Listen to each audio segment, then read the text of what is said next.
Did you hear what I was playing, Lane? I didn't think it polite to listen, sir. Oh, I'm sorry for that. For your sake. You see, I don't play accurately. Anyone can play accurately. But I play with wonderful expression. As far as the piano is concerned, sentiment is my forte. I keep signs for life. Yes, sir. Speaking of the signs of life, have you got the cucumber sandwiches cut for Lady Bracknell? Yes, sir. Yeah.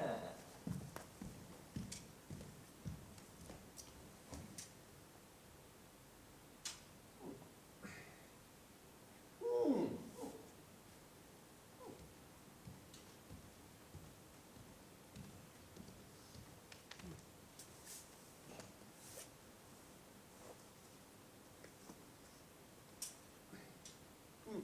By the way, Lim, I see from your book that on a Thursday night, when Lord Shawman and Mr. Worthing were dining with me, 8 bottles of champagne are entered as having been consumed. Yes, sir. 8 bottles. And the pints. Why is it that at a bachelor's establishment, the servants invariably drink the champagne? I ask merely for information. I attribute it to the superior quality of the wine, sir. I've often observed that in a married household, the champagne is rarely of a first-rate brand. Good heavens! Is marriage so demoralizing as that?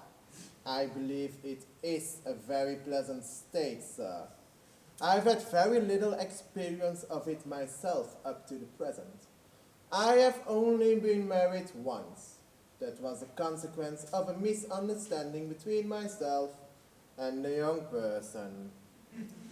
I don't know that I'm very much interested in your family life, Lane. It's not a very interesting subject, sir. I never think of it myself. Very natural, I'm sure. That will do, Lane. Thank you. Thank you, sir.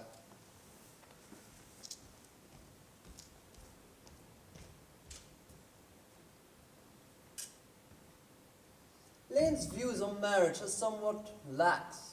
Really, if the lower orders don't set us a good example, what on earth is the use of them? They seem as a class of absolutely no sense of moral responsibility. Mr. Earnest Worthing. How are you, my dear Earnest? What brings you up to town? Oh, pleasure. Pleasure. What else would bring one anywhere? Oh, eating as usual, I see, Algie. I think it's customary in good society to take some slight refreshment at 5 o'clock.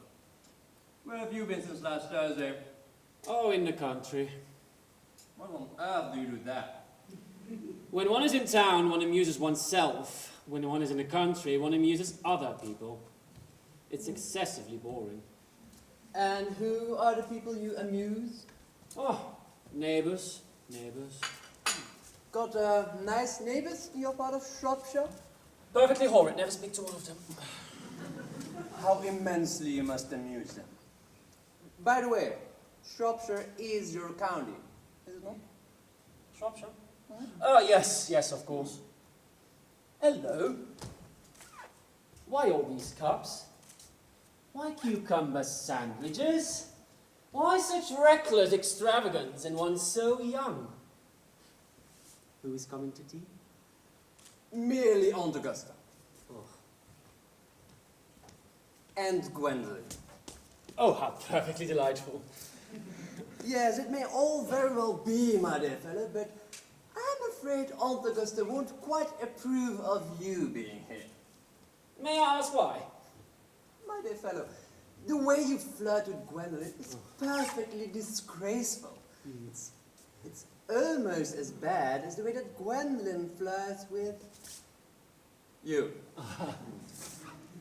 Well, I'm in love with Gwendolyn. I've come up to town expressly to propose to her. I thought you'd come up for pleasure. I call that business. How utterly unromantic you are. Well, I really don't see what's romantic about proposing. It is very romantic to be in love, I admit. But there's absolutely nothing romantic about a definite proposal. You see, one may be accepted. One usually is, I believe. And then the excitement is all over. The very essence of romance is uncertainty. If ever I get married, I'll certainly try to forget the fact. Oh, well, I have no doubt about that. The divorce court was specially invented for people whose memories are so curiously constituted. There's no use speculating on that subject. Divorces are made in heaven, and please don't touch the cucumber sandwiches. They were ordered especially for Aunt Augusta. Well, you have been eating them all the time. It's quite a different matter. She's my aunt. Have some bread and butter. The bread and butter is for Gwendolyn. Gwendolyn is devoted to bread and butter. A very good bread and butter is too. My dear fellow, you need not eat it as if you were going to eat it all.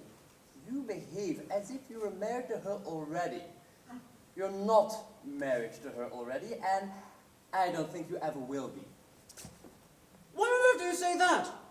Well, in the first place, because girls never marry the man they flirt with. Girls don't think it right. Oh, that's nonsense. It isn't. It's a great truth. It accounts for the extraordinary number of bachelors one sees all over the place. In the second place, I don't give my consent. Your consent? My dear fellow, Gwendolyn is my first cousin. And before I'll allow you to marry her, you will have to clear the whole question of Cecily. Cecily? What on earth do you mean? What do you mean, Algy, by Cecily? I don't know anyone of the name Cecily. Bring me that cigarette case Mr. Worthing left in the smoking room the last Yeah. time he dined here. Yes, sir. Do you mean to say you've had my cigarette case all this time? I wish to goodness you had let me know. I've been writing frantic letters to Scotland Yard about it. I was very nearly offering a large reward. Oh, well, I wish you would offer one. I happen to be more than usually hard up. There's no good offering a large reward now that the thing is found. I think that's rather mean of you, Ernest, I must say. However, it makes no matter. For now that I look at the inscription inside, I see that the thing isn't yours after all. Of course it's mine. You've seen me with it 100 times. And you have no right whatsoever to read what's written inside. It's a very ungentlemanly thing to read a private cigarette case. It's perfectly absurd to have a hard and fast rule about what one should read and what one shouldn't read. More than half of modern culture depends on what one shouldn't read. Yes, I'm quite aware of the fact that I don't propose to discuss modern culture. It isn't the sort of thing one should talk of in private. I simply want my cigarette case back. Yes, but this isn't your cigarette case. And this cigarette case is a present from someone of the name of Cecily, and you said you didn't know anyone of that name. Well, if you really want to know, Cecily happens to be my aunt. Your aunt. Yes. Charming old lady she is too. Lives at Tunbridge Wells. Just give it back to me, Algy.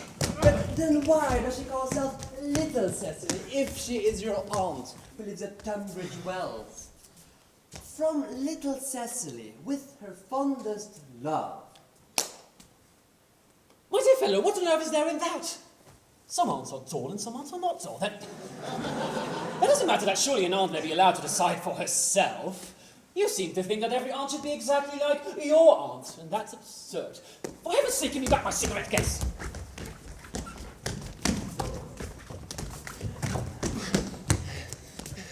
But then why does your aunt call you her uncle? From Little Cecily, with her fondest love, to her dear Uncle Jack. I admit there's no objection to an aunt being a small aunt, but why an aunt, no matter what the size may be, should call her own nephew her uncle, I can't quite make out. Besides, your name isn't Jack at all, it's Earnest. This Ernest is Jack. You have always said it was Ernest. I have introduced you to everyone as Earnest. You answer to the name of Ernest. You look as if your name was Ernest. You're the most earnest-looking person I've ever seen in my life. It's perfectly absurd you're saying your name isn't Ernest. It's on your cards. Here's one of them. Mr. Ernest Worthing, B4 the Albany. I'll keep this as proof that your name is Ernest. If you ever attempt to deny it to me, to Gwendolyn, or to anyone else. Well, my name is Ernest in town, and Jack in the country. And the cigarette case was given to me in the country. Yes, but that does not account for the fact that your small aunt lives at Tunbridge Wells, calls you her dear uncle. Come, old boy, you had much better have the whole thing out at once. My dear fellow, you talk exactly as if you were a dentist. It's a very vulgar thing to talk like a dentist when one isn't a dentist. It produces a false impression. Well, that's exactly what dentists always do. Now, tell me the whole thing. I may mention that I've always suspected you of being a secret and confirmed Bunburyist. And I'm quite sure of it now. Bunburyist? What on earth do you mean by a Bunburyist? I'll reveal to you the meaning of that incomparable expression as soon as you're kind enough to inform me why you're Ernest in town and Jack in the country. Produce me my cigarette case first. Fine. Here it is. Now produce your explanation. And pray, make it improbable. My dear fellow, there's nothing improbable about my explanation at all. In fact, it's perfectly ordinary. The old Mr. Thomas Cardew, who adopted me when I was a little boy, made me in his will guardian to his granddaughter, Miss Cecily Cardew. Cecily, who addresses me as her uncle from motives of respect that you could not possibly appreciate, lives at my place in the country under the charge of her admirable governess, Miss Britton. Where is that place in the country, by the way? Oh, that is nothing to you, dear boy. You are not going to be invited. I may tell you quite frankly that the place is not in Shropshire. I suspected as much. I have Bunburyed all over Shropshire on 2 separate occasions. Now, go on. Why are you Ernest in town and Jack in the country? My dear Algy, I don't know whether you'll be able to understand my real motives. You are hardly serious enough. When one is placed in the position of a guardian, one has to adopt a very high moral tone on all subjects. It's one's duty to do so. And as a very high moral tone can hardly be said to conduce very much to either one's health or one's happiness, in order to get up to town, I've always pretended to have a brother of the name of Earnest, who lives at the Albany, and who gets into the most dreadful scrapes. That's the whole truth, pure and simple. The truth is rarely pure and never simple. Modern life would be very tedious if it were either. And modern literature a complete impossibility. That wouldn't be at all a bad thing. Literary criticism is not your forte, my dear fellow. Don't try it. You should leave that to people who haven't been at a university. They do it so well in the daily papers. Now, what you really are is a Bunburyist. I was quite right in saying you were a Bunburyist. You're one of the most advanced Bunburyists I've ever seen in my life. What on earth do you mean? Well, you have invented a very useful younger brother called Earnest, in order that you may be able to go up to town as often as you like. I have invented an invaluable invalid called Bunbury, in order that I may be able to go down into the country whenever I choose. Bunbury is perfectly invaluable, for if it wasn't for Bunbury's extraordinary bad health, I wouldn't be able to dine with you tonight at Willis's, for I have really been engaged to Aunt Augusta for more than a week. But I haven't asked you to dine with me anywhere tonight. I know! You're absurdly careless about sending out invitations. Really very foolish of you. Nothing annoys people so much as not receiving invitations. You had much better dine with your Aunt Augusta. I haven't got the smallest intention of doing anything of the kind. To begin with, I dined there on Monday, and once a week is quite enough to dine with one's own relations. In the second place, whenever I do dine there, I'm always treated as a member of the family, and sent down either with no woman at all, or two. In the third place, I know perfectly well whom she will place me next to tonight. She will place me next to Mary Falkmore, who always flirts with her own husband to go to dinner table. It's not very pleasant. Indeed, it's not even decent. And that sort of thing is enormously on the increase nowadays. The number of women in London who flirt with their own husbands is perfectly scandalous. It looks so bad. It's simply washing what's clean in public. Besides, and now that I know you to be a confirmed bumberist, I naturally want to talk to you about bumbering. I want to tell you the rules. I'm not a bumbriest at all. If Gwendolyn accepts me, I will kill my brother. Yes, I'm going to kill him in any case. Cecily is a little too interested in him. It's rather a bore. So I'm going to get rid of my brother Ernest. And I strongly advise you to do the same with your with your invalid friend who has the absurd name. And nothing will induce me to part with bumbering. And if you ever get married, which seems to me extremely problematic, you will be very glad to know Bunbury. A man who marries and doesn't know Bunbury has a very tedious time of it. That's nonsense. If I marry a charming girl like Gwendolyn, and she's the only girl I ever saw in my life that I would marry, I certainly won't want to know Bunbury. Then your wife will.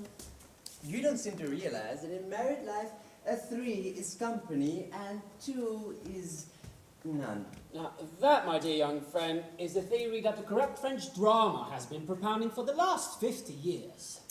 Yes, and that the happy English home has proved in half the time. Oh, don't be cynical. It's perfectly easy to be cynical. My dear fellow, it isn't easy to be anything nowadays. There's such a lot of beastly competition about.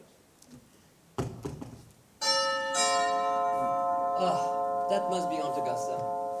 Only relatives or creditors ever ring a bell in that Wagnerian manner. Now, if I get her out of the way for 10 minutes, so that you can have an opportunity for proposing to Gwendolyn, then may I dine with you tonight at Willis's? I suppose so, if you want to. Yes, but you must be serious about it. I hate people who are not serious about meals. It's so shallow of them. Lady Bracknell and Miss Fairfax. Good afternoon, Algernon. I hope you are behaving quite well. I'm feeling very well, Aunt Augusta. Well, that is not quite the same thing. In fact, the two things rarely go together. Dear me, you are smart. I am always smart. Am I not, Mr. Worthing? You are quite perfect, Miss Fairfax. Oh, I hope I am not that. It would leave no room for development, and I intend to develop in many directions. I'm sorry if you are a little late, Algernon, but I was obliged to call on dear Lady Harbury. I had not been there since her poor husband's death. I never saw a woman so altered. She looked quite 20 years younger. Well, and now I'll have a cup of tea and one of those nice cucumber sandwiches you promised me. Certainly, Aunt Augusta. Won't you come and sit here, Gwendolyn? Oh, thanks, Mamma. I am quite comfortable where I am. Good heavens, Lane! Why are there no cucumber sandwiches? I ordered them specially. There were no cucumbers at the market this morning, sir. I went down twice. No cucumbers? No, sir. Not even for ready money. Thank you, Lane. I will do. Thank you, sir. I'm greatly distressed, Aunt Augusta, about there being no cucumbers. Not even for ready money. It really makes no matter, Algernon. I had some crumpets with Lady Harbury earlier, who seems to me to be living entirely for pleasure now. I hear her hair's turned quite gold from grief. Well, her hair certainly has changed its colour. From what cause I, of course, cannot say. Thank you.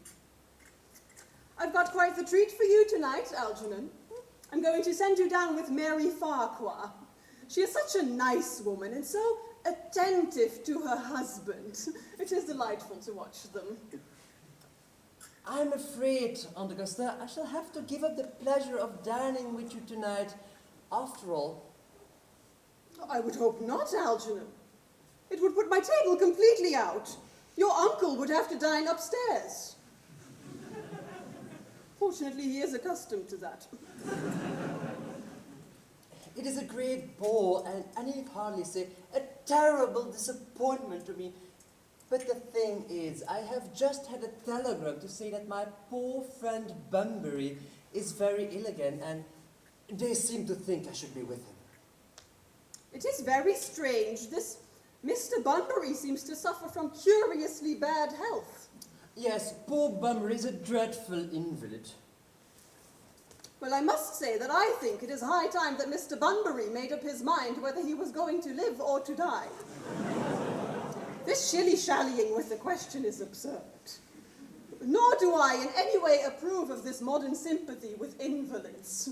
I consider it morbid.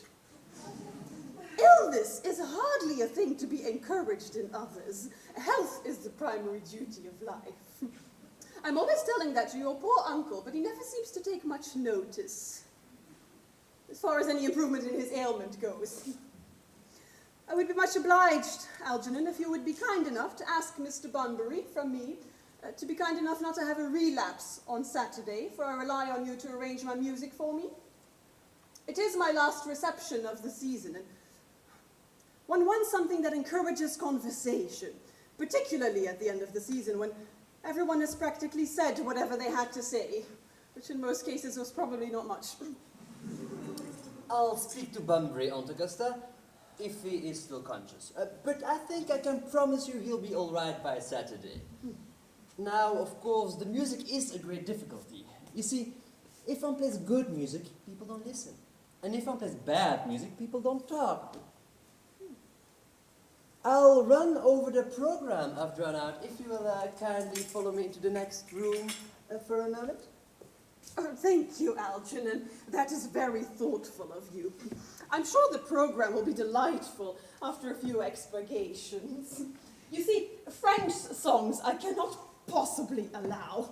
People always seem to think that they are improper, and either look shocked, which is vulgar, or laugh, which is worse. But German seems a thoroughly respectable language, and I believe indeed is so. Gwendolen, you will accompany me? Certainly, Mamma.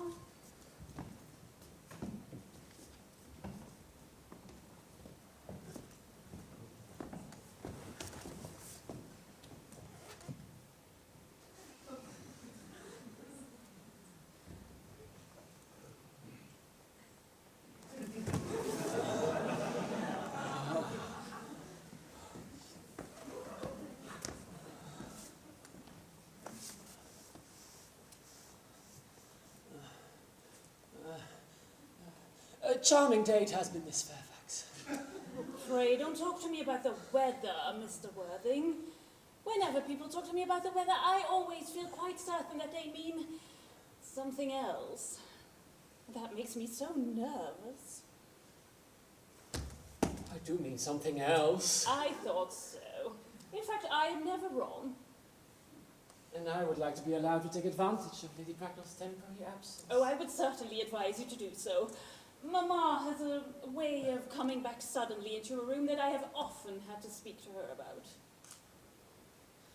Oh, Gwendolen, ever since I met you, I've admired you more than any girl that I've ever met since I met you. Yes, I'm quite well aware of the fact, and I wish that in public, at any rate, you'd been more demonstrative. For me, you've always had an irresistible fascination. Oh. Even before I met you, I was far from indifferent to you. We live, as I hope you know, Mr. Worthing, in an age of ideals. The fact is constantly mentioned in the more expensive monthly magazines and has reached the provincial pulpits, so I am told. And my ideal has always been to love someone of the name of Earnest. Oh, there is something in that name that inspires absolute confidence. The moment Algernon first mentioned to me that he had a friend called Earnest, I knew I was destined to love you. You really love me, Gwendolyn. Passionately. Oh, darling. Oh, you don't know how happy you've made me. My own Earnest. But you don't really mean to say you couldn't love me if my name wasn't Earnest. But your name is Earnest. Oh, yes, of course it is. But supposing it wasn't, do you mean to say you could love me then? Well, that is clearly a metaphysical speculation, and as with most metaphysical speculations, has very little reference at all to the actual facts of real life as we know them. Well, personally, darling, to speak quite candidly, I don't much care about the name of Earnest. I don't think the name suits me at all. It suits you perfectly. It's a divine name. It has a music of its own. It produces vibrations. Well, really, Gwendolyn, I must say that I think there are a lot of much nicer names. I think Jack. A very charming name. Jack? No, there is very little music in the name Jack, if any at all, indeed. It does not thrill. It produces absolutely no vibrations. Now, I have known several Jacks, and they all, without exception, were more than usually plain. Besides, Jack is a notorious domesticity for John, and I pity any woman who is married to a man called John. Now, she would probably never be allowed to know the entrancing pleasure of a single moment's solitude. Now, the only really safe name is Earnest. Gwendolyn, I must get christened at once. I mean, we must get married at once. There's no time to be lost. Married, Mr. Worthing? Well, yes. You know that I love you, and you, Miss Fairfax, have led me to believe that you're not absolutely indifferent to me. I adore you. But you haven't proposed to me yet. Nothing has been said at all about marriage. The subject has not even been touched on. May I propose to you now? I think it would be an admirable opportunity. And to spare you any possible disappointment, Mr. Worthing, I think it only fair to tell you, quite frankly, beforehand, that I am fully determined to accept you. Oh, Gwendolyn. Yes, Mr. Worthing? What have you got to say to me? But you know what I have got to say to you. Yes, but you don't say it. Oh, yes.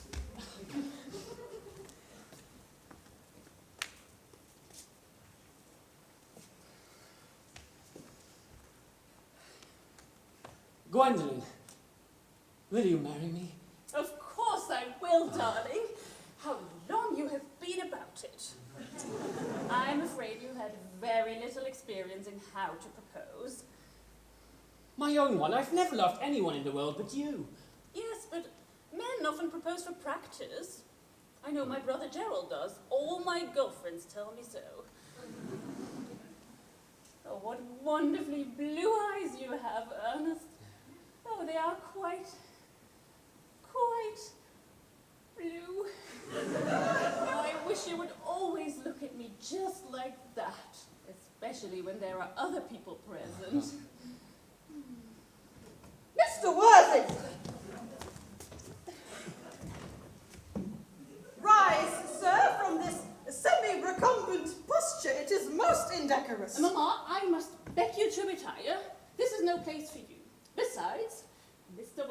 not quite finished yet.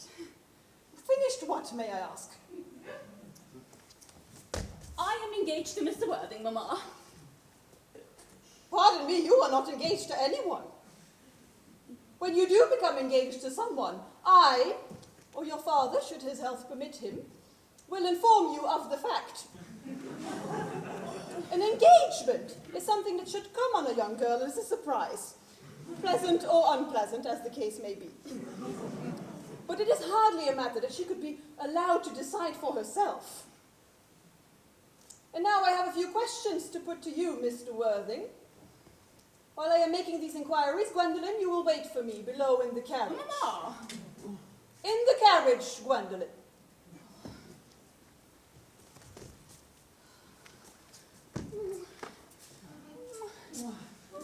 Gwendolen, the carriage! Oh, yes, Mamma.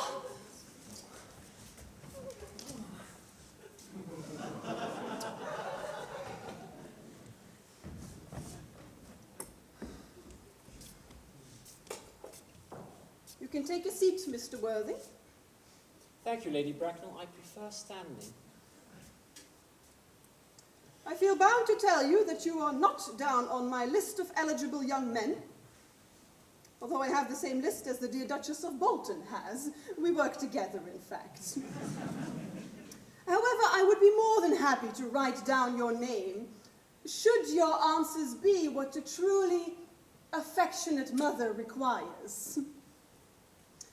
Do you smoke? Well, yes, I must admit I smoke. I'm glad to hear it. A man should always have an occupation of some kind. There are far too many idle men in London as it is. How old are you? 29. A very good age to be married at. I have always been of the opinion that a man who desires to get married should know either everything or nothing. Which do you know?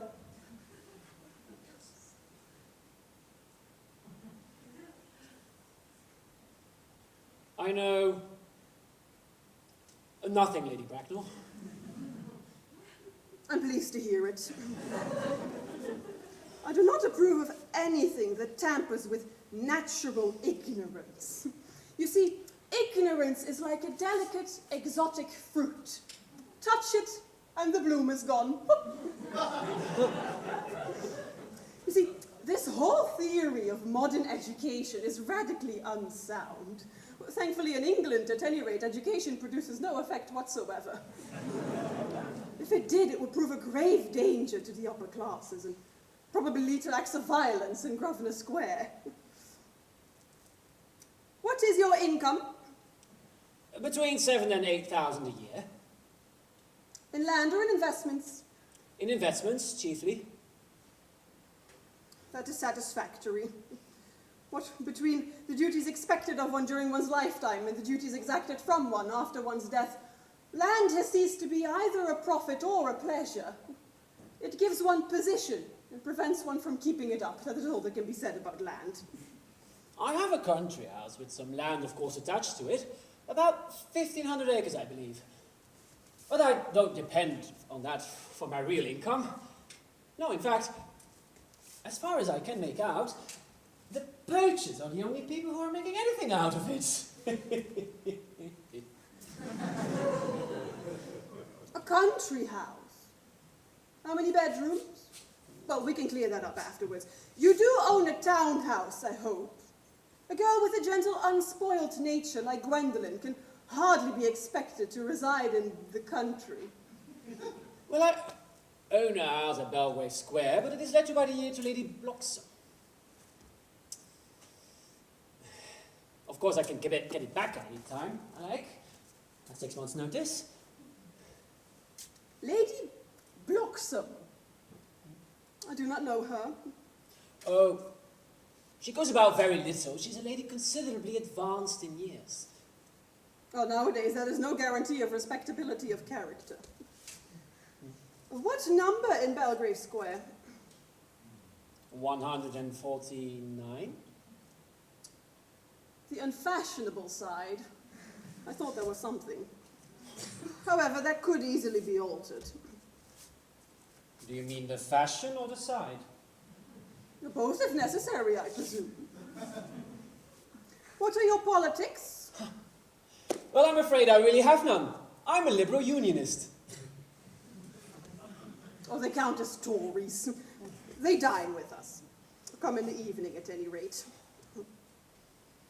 And now on to minor matters. Are your parents living? I have lost both my parents. Oh, to lose one parent, Mr. Worthing, might be considered a misfortune. To lose both looks like carelessness. Who was your father? He was evidently a man of some wealth. Was he born in what the radical papers call the purple of commerce, or did he rise from the ranks of the aristocracy? Well, I'm afraid I really don't know. The fact is, Lady Bracknell, I said I had lost both my parents. It would be nearer to the truth to say that my parents seem to have lost me. I actually don't know who I am by birth. I was found. Found? Yes, the late Mr. Thomas Cardew found me. A very charitable and kindly man. And he found me and he gave me a name of Worthing because he happened to have a first-class ticket for Worthing at the time. It's a place in Sussex. It's a seaside resort. Well, where did the charitable gentleman with a first-class ticket to this seaside resort find you? In a handbag? A handbag? Yes, Lady Bracknell, I was found in a handbag. A somewhat large, brown, leather handbag with handles to it. An ordinary handbag, in fact. In what locality did this Mr. James or Thomas Cardew come across this ordinary handbag? In the cloakroom at Victoria Station, it was given to him in mistake for his own. The cloakroom at Victoria Station. Yes, the Brighton line. The line is immaterial. Mr. Worthing, I must confess that I feel somewhat bewildered by what you have just told me. To be born, or at any rate bred, in a handbag, whether it had handles or not, seems to me to display a contempt for the ordinary decencies of family life, which reminds one of the worst excesses of the French Revolution. And I suppose you know what that unfortunate movement led to. As for the particular locality in which this handbag was found, a cloakroom at a railway station, might serve to conceal some social indiscretion. Has probably indeed been used for that purpose before now. But it could hardly be regarded as an assured basis for a recognized position in good society. Well, may I ask you, Dame, what you would advise me to do? I need hardly to tell you that I would do anything in the world to ensure Gwendolyn's happiness. Well, I would strongly advise you, Mr. Worthing, to try and acquire some relations as soon as possible, and to make a definite effort to produce at least one parent of either sex before the season is quite over. Well, I don't see how I could possibly manage to do that. I can reproduce the handbag at any moment. It's in my dressing room at home. But that really should satisfy you. But me, sir? What has it to do with me? You could hardly expect Lord Bracknell and myself to even dream of allowing our only daughter, a girl brought up with the utmost care, to marry into a cloakroom and form an alliance with a parcel. Good morning, Mr. Worthing. Good morning.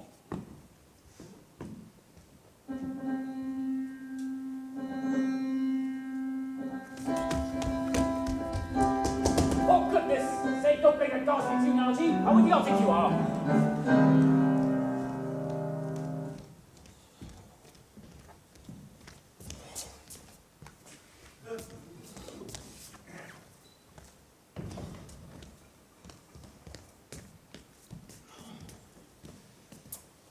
There it goes. All right, old boy.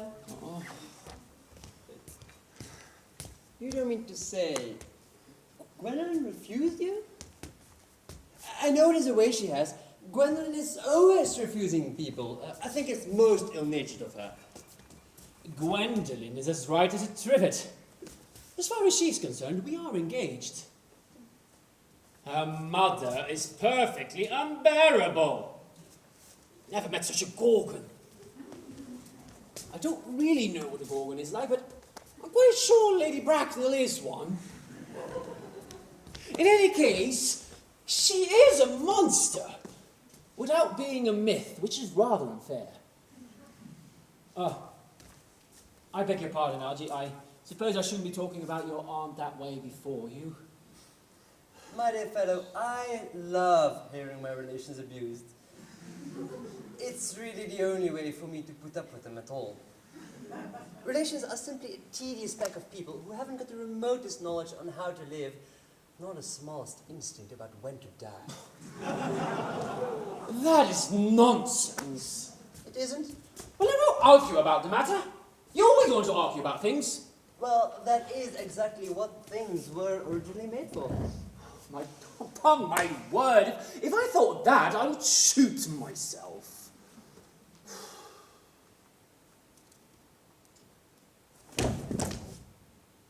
You don't think there's any chance of Gwendolyn becoming like her mother in about 150 years, do you, Algy? All women become like their mothers. And that is their tragedy. Oh. No man does, that is his. Is that clever? Well, it's perfectly phrased, and quite as true as any observation in civilized life should be. Well, I'm sick to death of cleverness.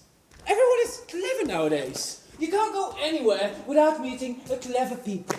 Oh, the thing has become an absolute public nuisance. I wish to goodness there were some fools left. There are. Really? Well, I should really like to meet them. What do they talk about? Fools. Well, about the clever people, of course.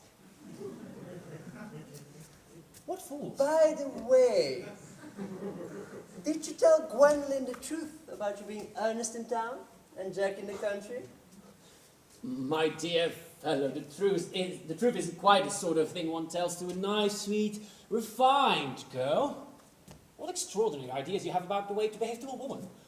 The only way to behave to a woman is to make love to her if she's pretty, and to someone else if she's plain. Oh, that's nonsense. What about your brother? What about the profligate Earnest? Oh, by the end of the week I shall have got rid of him. I'll say he died in Paris from apoplexy. Yes, lots of people die of apoplexy quite suddenly, don't they? Yes, but it's hereditary, my dear fellow. It's sort of a thing that runs in families. You had much better say a severe chill. You're sure a severe chill isn't hereditary or anything of that kind? Of course it isn't. Very well then. My poor brother Ernest, to be carried off suddenly in Paris by a severe chill. That gets rid of him. But I thought you said that Miss Cardew was a little too much interested in him. Won't she feel his loss a great deal? That's all right. Cecily isn't a silly, romantic girl, I'm glad to say. She's got capital appetite, goes long walks, and pays no attention to her lessons at all. I would rather like to see Cecily. And I will take very much care you never do. She's excessively pretty. She's only just 18. Does Gwendolyn know you have an excessively pretty ward who's only just 18? One doesn't blurt these things out to people. Cecily and Gwendolyn are perfectly certain to be extremely great friends. I'll bet you anything you like that half an hour after they've met, they will be calling each other sisters. Women only do that after they've called each other a lot of other things first. Now, if we want to get a good table at Willis's, we really must go and dress. Do you know it's nearly 7? It's always nearly 7. Well, I'm hungry. I never knew you when you weren't. What shall we do after dinner? Go to theatre? Oh, No. I loathe listening. Well, then let us go to the club. Oh, no. I hate talking. Well, we could trot round to the Empire at 10. Oh, no. I can't bear looking at things. It's so silly. Then what shall we do? Nothing. Nothing? But it's awfully hard work doing nothing. Although, I don't mind hard work when there's no definite object of any kind. Miss Fairfax. Gwendolyn, what over? Oh, Algie, kindly turn your back. I have something very particular to say to Mr. Worthing. Gwendolyn, I don't think I can allow this at all. Algie, you always adopt a strictly immoral attitude towards life. You are not quite old enough to do that. My own darling. Ernest, we may never be married. From the expression on Mamma's face, I fear we never shall. You parents nowadays pay any regard to what their children have to say to them. The old-fashioned respect for the young is fast dying out. Oh. Whatever influence I ever had over Mamma, I lost at the age of 3. But although she may prevent us from becoming man and wife, and I may marry someone else, and marry often, nothing that she can possibly do can alter my eternal devotion to you. Oh, Gwendolyn. The story of your romantic origin, as related to me by Mamma with unpleasing comments, has naturally stirred the deeper fibres of my nature. Your Christian name has an irresistible fascination. Oh, the simplicity of your character makes you exquisitely incomprehensible to me. Your town address at the Albany I have. What is your address in the country?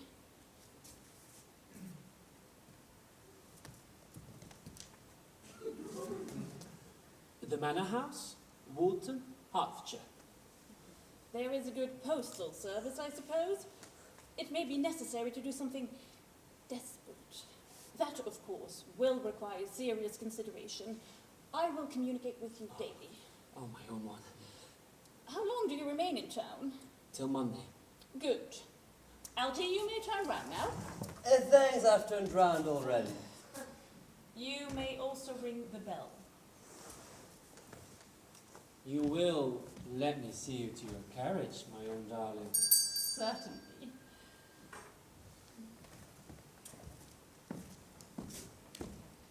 I will see Miss Fairfax out. Yes, sir.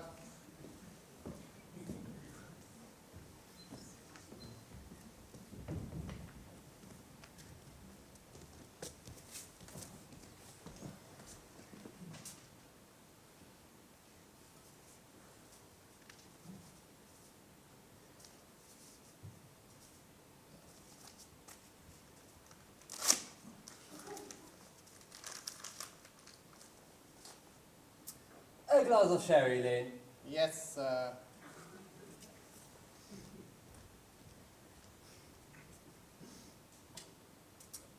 Tomorrow, Lane, I am going bumburying.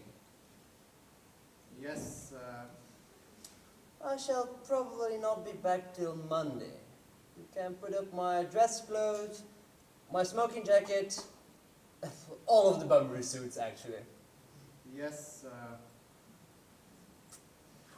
I hope tomorrow will be a fine day, Lane. It never is, sir. Lane, you're a perfect pessimist. I do my best to give satisfaction, sir.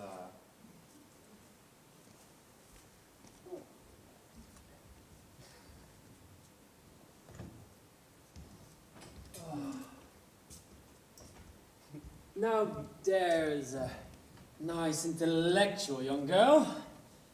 Oh, the only girl I ever cared for in my life. What on earth are you so amused at? Oh, I'm a little anxious about poor Bunbury, that is all. If you don't take care, your friend Bunbury will get you into some serious scrape someday. Oh, I love scrapes. They are the only thing that are never serious. Oh, that's nonsense. Well, you never talk anything but nonsense.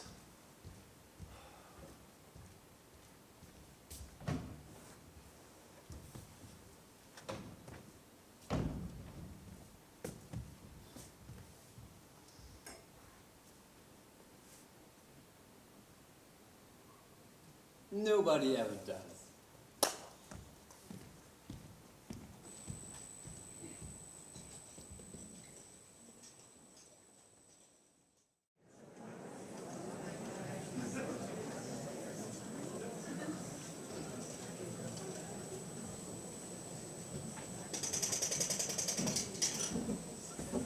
Cecily! Cecily! Surely so utilitarian an occupation as watering the flowers is rather Moulton's duty than yours. Especially at a moment when intellectual pleasures await. Your German grammar is on the table. Pray open it at page 15. We will repeat yesterday's lesson. But I don't like German. It isn't at all a becoming language. I know perfectly well that I look quite plain after my German lesson.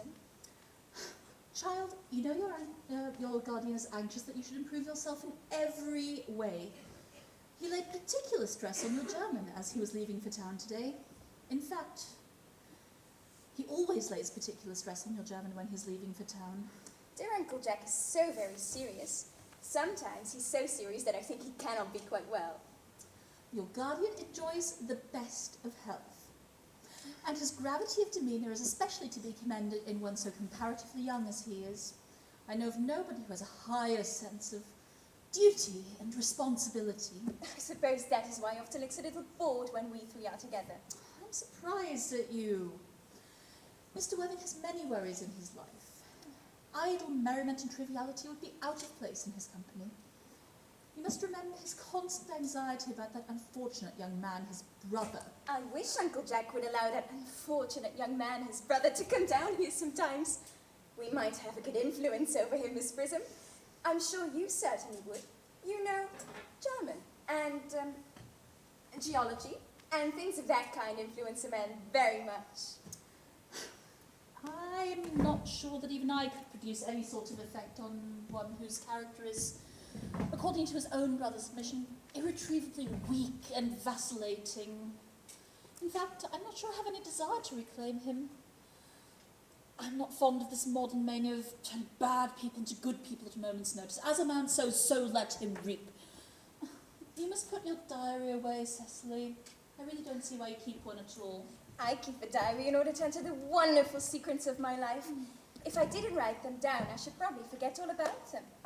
Memory, my dear girl, is the diary we all carry about with us. Yes, but it usually chronicles the things that have never happened and couldn't possibly have happened. I believe that memory is responsible for nearly all the 3-volume novels that Muddy sent us. Do not speak slightingly of the 3-volume novel. I wrote one myself in earlier days. Did you really, Miss Prism? How wonderfully clever you are.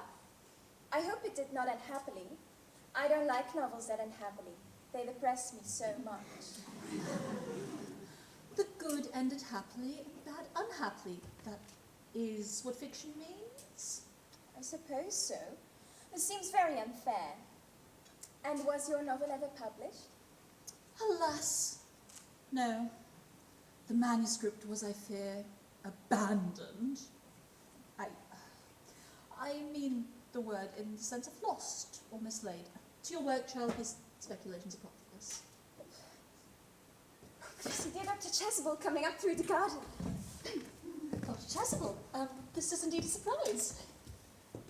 And how are we this morning, Miss Prism? You are, I trust, well? Miss Prism has just been complaining of a slight headache. I think it would do us so much good to have a short stroll with you in the park, Dr. Chasuble. I've said nothing about a headache. No, I know that, Miss Prism, but I felt instinctively that you had a headache. Indeed, I was thinking about that and not my German lesson when the rector came in. Cecily, I hope you're not being inattentive. Oh, I'm afraid I am. That is strange. Were I fortunate enough to be Miss Prism's pupil, I would hang upon her lips. I spoke metaphorically. My metaphor was drawn from bees. But Mr. Worthing, I suppose, has not returned from town yet? Oh, no, we do not expect him until Monday afternoon. Ah, yes, he usually likes to spend a Sunday in London. He's not one of those whose sole aim is enjoyment, as by all accounts that unfortunate young man his brother seems to be. But I must not disturb Egeria and her pupil any longer. Egeria? My name, dear doctor, is Letitia. A classical allusion, merely, drawn from the pagan authors. I shall see you both, no doubt, at evensong.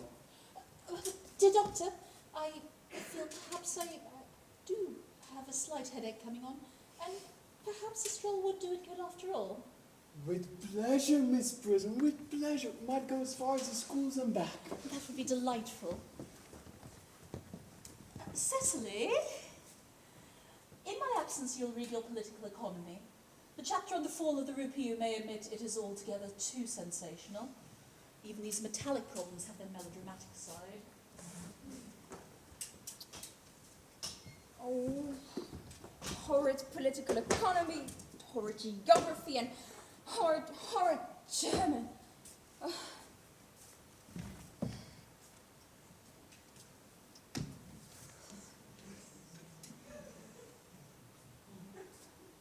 Mr. Worthing has just driven over from the station.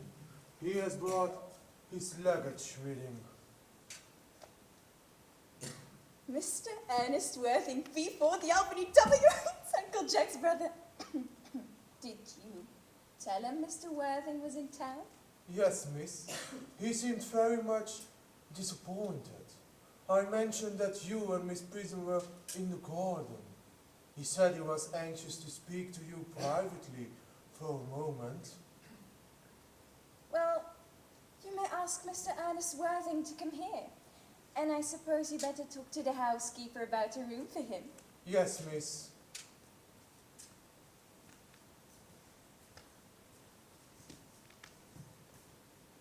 I've never met any really wicked person before. Oh, I feel rather frightened. I'm so afraid he will look, well, just like everyone else.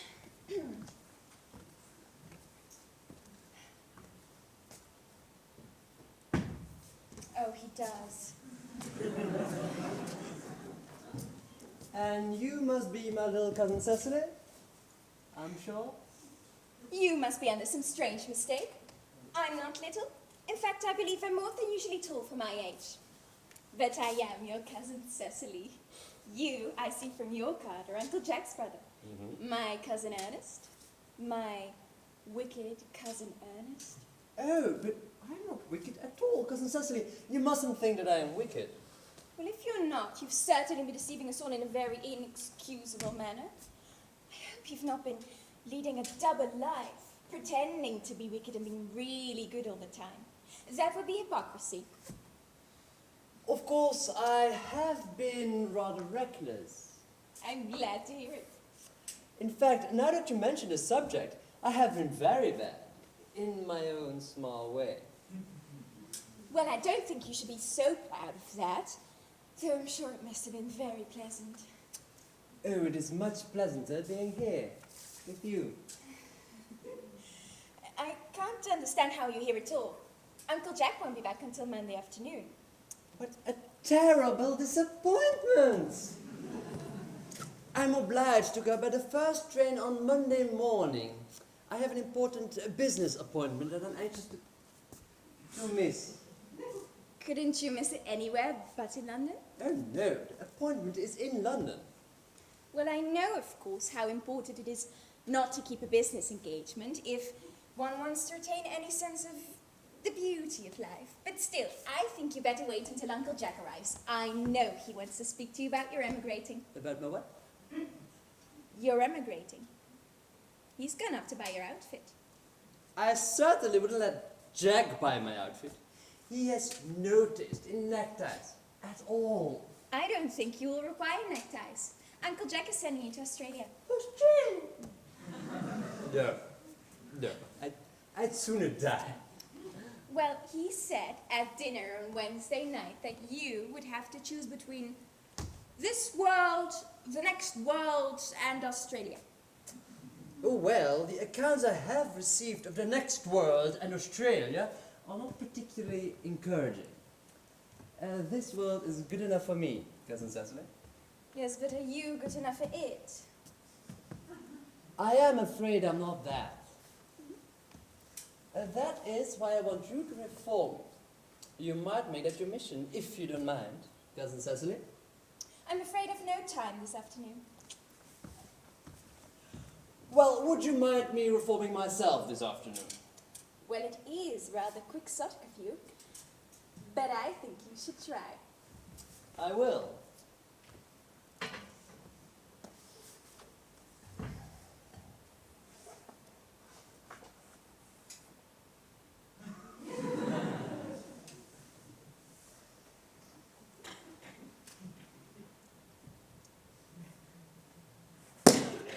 I'm feeling better already. You're looking a little worse. Well, that is because I'm hungry. Oh, how thoughtless of me. I should have remembered that when one is going to lead an entirely new life, one requires regular and wholesome meals. Won't you come in? Well, thank you. Might I have a buttonhole first, though? I never have any appetite unless I have a buttonhole first. A martial meal? No, I'd sooner have a pink rose. Why? Well, because you are like a pink rose, Cousin Cecily. I don't think it can be right for you to talk to me like that. Miss Prism never says such things to me. Well, then Miss Prism is a short-sighted old lady. You are the prettiest girl I've ever seen. Miss Prism says all good looks are a snare.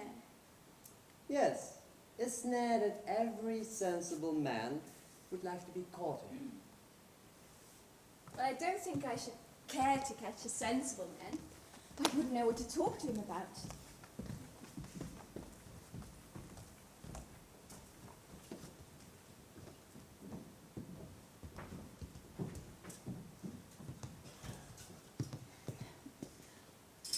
You're too much alone, dear Doctor. You should get married. A misanthrope I can understand, a womanthrope never.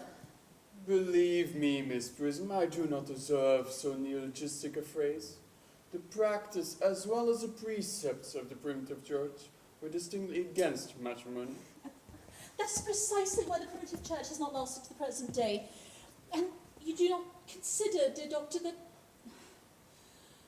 by remaining persistently single, a man converts himself into a permanent public temptation. This very celibacy can lead weaker vessels astray. But is a man not equally attractive when married? No married man is ever attractive, except to his wife. And often I've been told, not even to her. That depends entirely on the intellectual sympathies of the woman. Maturity can be relied upon. Ripeness can be trusted.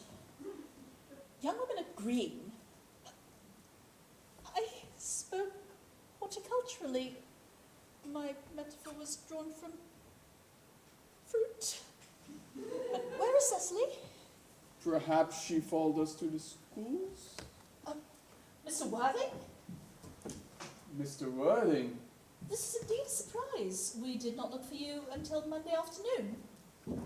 I have returned sooner than I expected.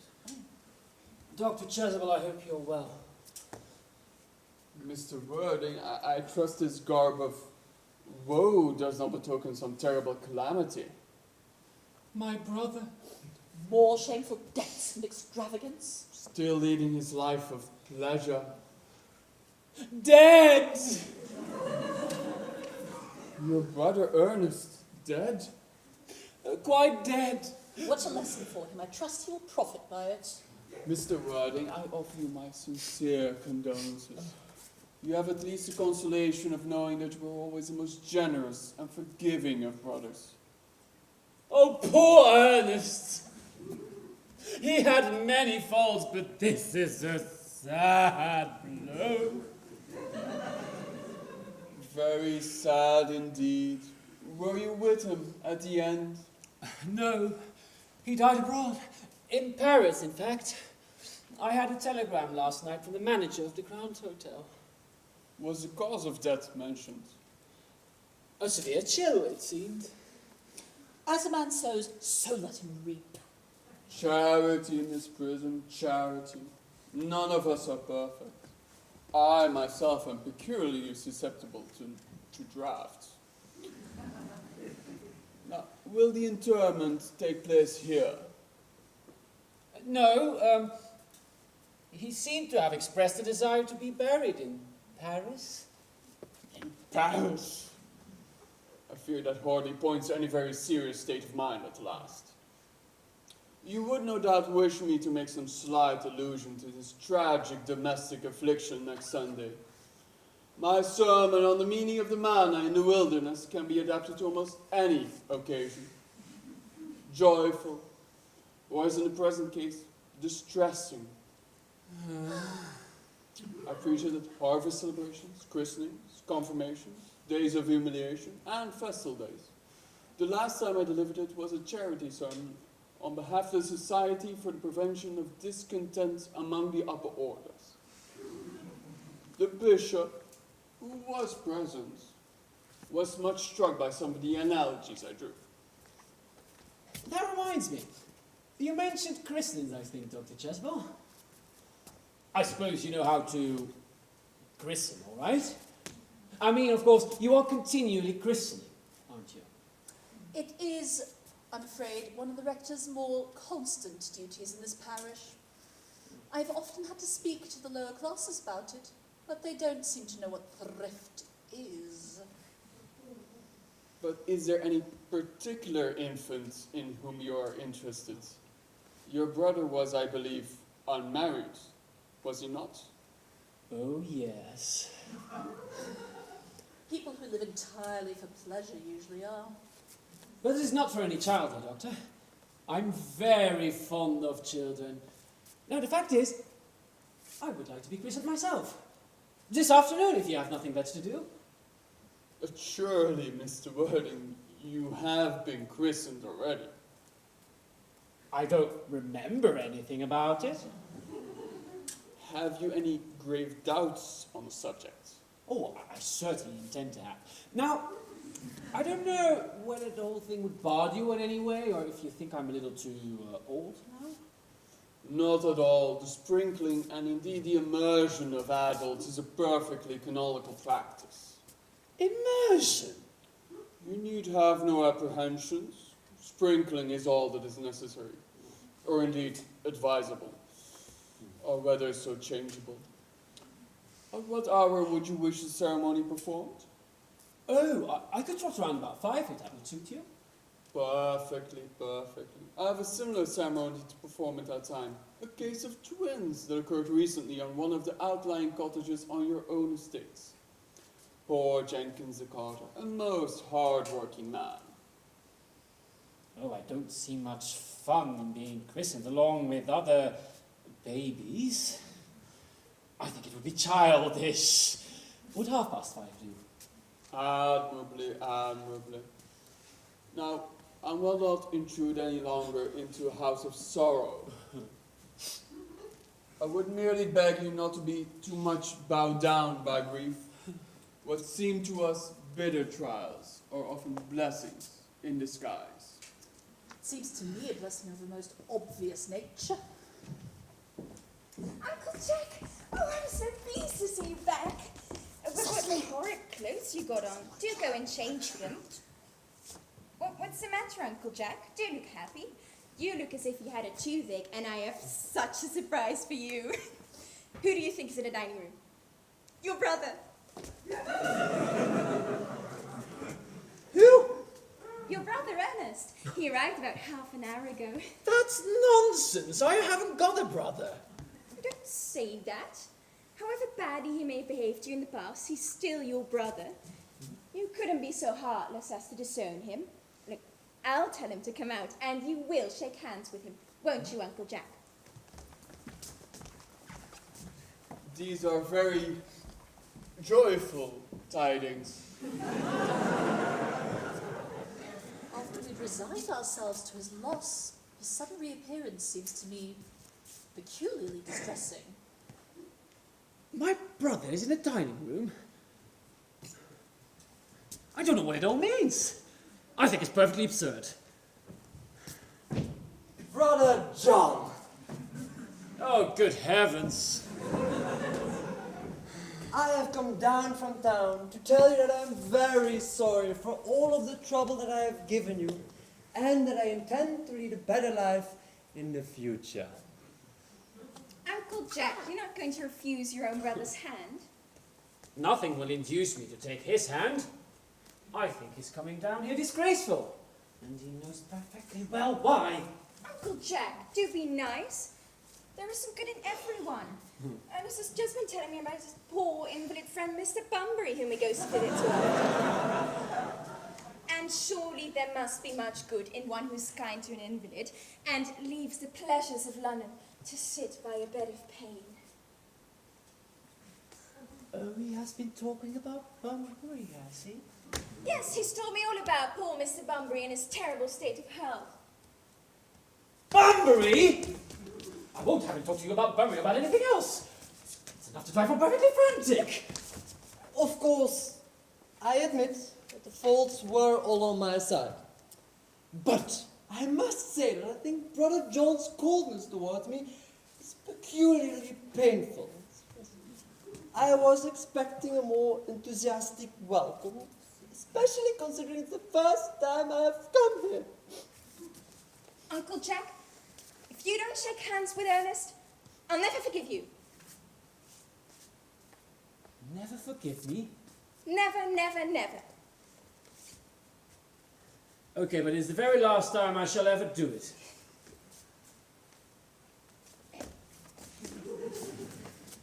It is wonderful to see so perfect a reconciliation. I think we might leave the two brothers together. Cecily, you will come with us. Oh, certainly, Miss Prism. My little task of reconciliation is over. You have done a beautiful action today, dear child. We must not be premature in our judgments. Oh, I feel very happy.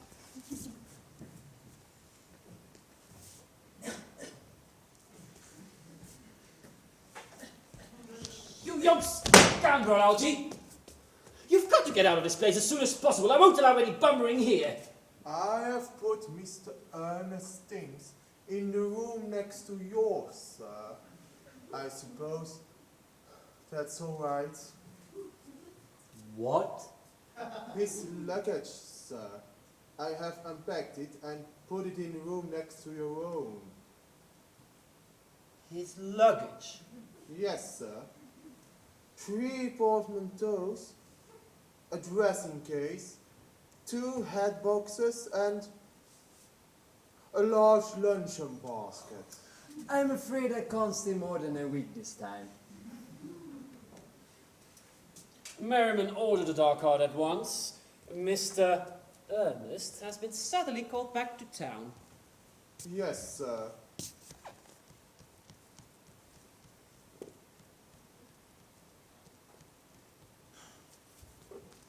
What a fearful liar you are, Jack. I haven't been called back to town at all. Yes, you have. I haven't heard anyone call me. Your duty as a gentleman calls you back.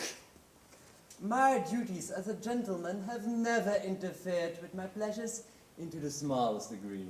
I can quite understand that. Well, Cecily's a darling. You are not to talk of Miss Cardew like that! I don't like it. Oh, I don't like your clothes. You look perfectly ridiculous in them. Why don't you go up and change? It's perfectly childish to be in deep mourning for a man who's actually staying in your own house as a guest for a full week. I can't protest. Oh, you're certainly not staying with me for a whole week as a guest or as anything else. You've got to leave by the 4:05 train. I certainly won't leave you as long as you're in mourning. It'd be most unfriendly. If I were in mourning, you would stay with me, I suppose. I would think it most unkind if you didn't. Well, will you go if I change my clothes? Yes, if you're not too long. I never saw anybody take so long to dress with such little results. Well, at any rate, that's better than being overdressed as you are. If I am occasionally a little overdressed, I make up for it by being always immensely overeducated.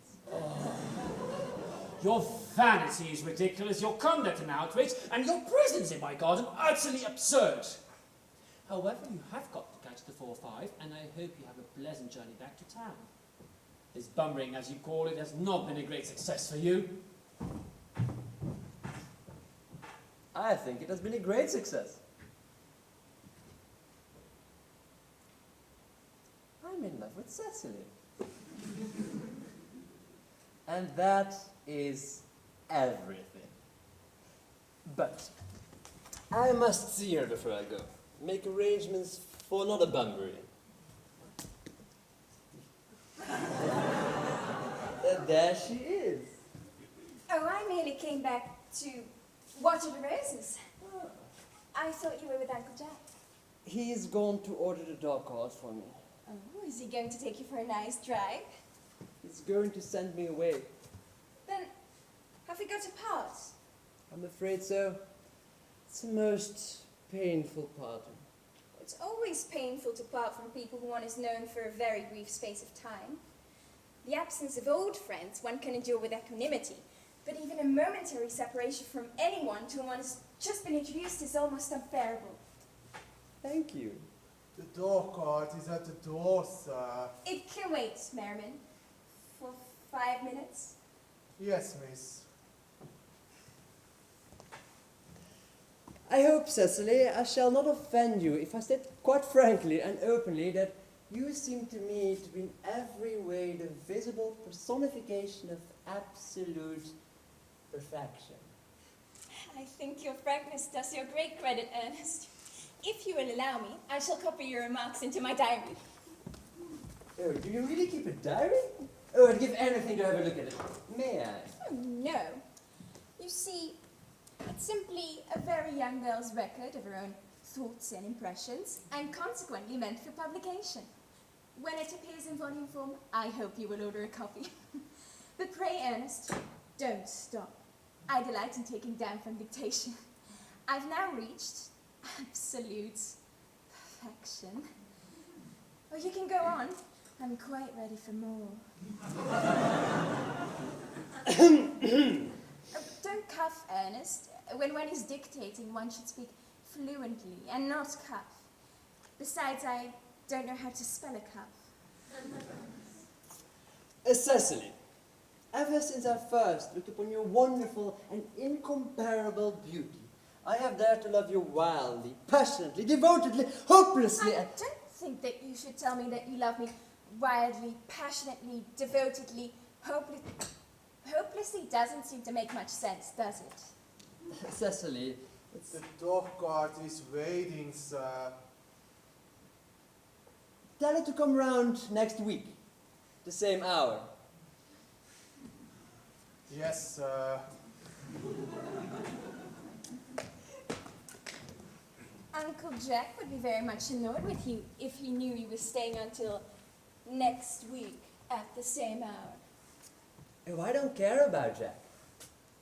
I don't care for anybody in the whole world but you. I love you, Cecily. You will marry me, won't you? You silly boy. Why, of course. We've been engaged for the last 3 months. For the last 3 months? Yes, it will be exactly 3 months on Thursday. But how did we become engaged? Well, ever since dear Uncle Jack first confessed to us that he had a younger brother who was very wicked and bad, you, of course, have formed the chief topic of conversation between myself and Miss Prism. And, of course, a man who's much talked about must be very attractive. One feels there is something in him after all. I dare say it was very foolish of me, but I fell in love with you, Ernest. But when was the engagement actually settled? On the 14th of February last. Worn out by your entire ignorance of my existence, I determined to end the matter one way or another. And after a long struggle with myself, I accepted you under this dear old tree here. The next day, I bought this little ring in your name. And this is the bangle with the true lover's knot I promised you always to wear. Did I give you this? Oh, it is very pretty, isn't it? Yes, you've wonderfully good taste, Ernest. It's the excuse I've always given you for leading such a bad life. Oh, and there is a box in which I keep all of your dear letters. My letters? But, my sweet Cecily, I have never written you any letters. You need hardly remind me of that, Ernest. I remember only too well that I was forced to write your letters for you. I wrote always 3 times a week, and sometimes oftener. Do let me read them, Cecily. Oh, no, I couldn't possibly. They'd make you far too conceited. The 3 you wrote to me after I'd broken off the engagement is so beautiful and so badly spelled that even now I can hardly read them without crying a little. But was our engagement ever broken off? Of course it was. On the 22nd of last March. You can see the entry if you like. Today, I broke off my engagement with Earnest. I feel it is better to do so. The weather still continues charming. Why on earth did you break it off? What had I done? I had done nothing at all. Cecily, I am very much hurt to hear you broke it off. Particularly when the weather was so charming. Well, it could hardly have been a really serious engagement if it hadn't been broken off at least once. Besides, I forgave you before the week was out. What a perfect angel you are, Cecily. Dear romantic boy.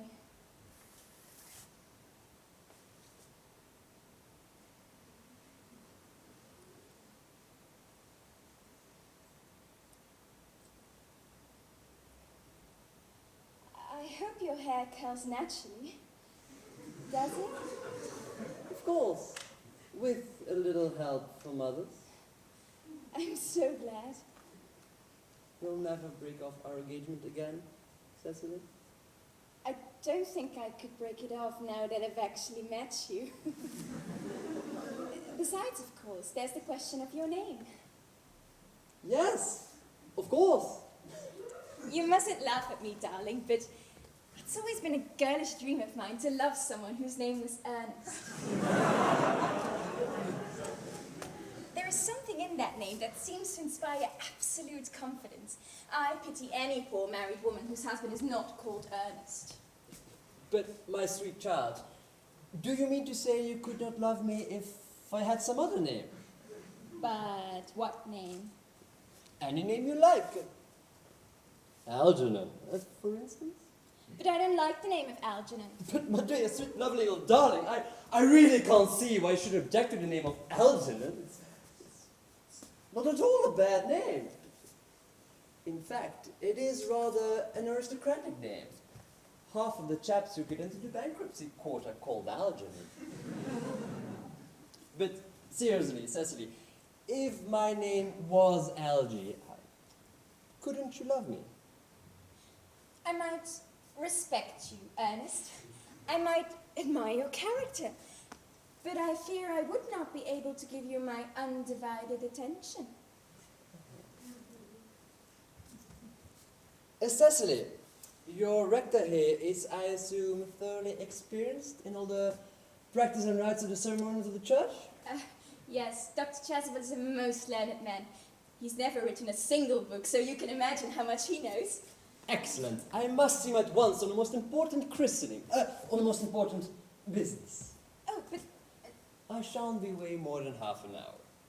considering that we've been engaged since February the 14th, and that I've only met you today for the first time, I think it's rather hard of you to leave me for so long a period as half an hour.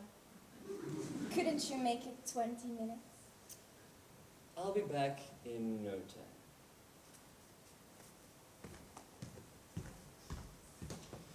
What an impetuous boy he is. Oh, I like his hair so much. I must enter his proposal into my diary.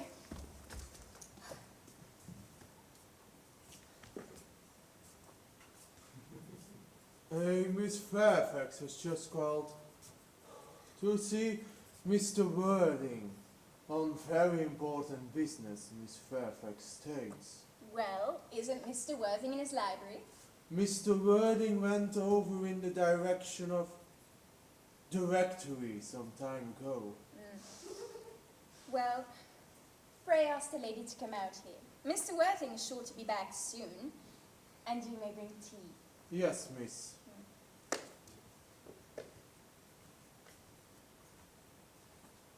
Miss Fairfax. I suppose one of the many good elderly women who are associated with Uncle Jack and some of his philanthropic work in London. I don't quite like women who are interested in philanthropic work. Oh, it's so forward of them. Miss Fairfax. Pray, let me introduce myself to you. My name is Cecily Cardew. Cecily Cardew. Oh, what a very sweet name. Something tells me that we are going to be great friends. I like you already more than I can say, and my first impressions of people are never wrong. How nice of you to like me so much after we've known each other for such a comparatively short time. I may call you Cecily, may I not? With pleasure, And you will always call me Gwendolen, won't you? if you wish it. Then it is all quite settled, is it not? I hope so.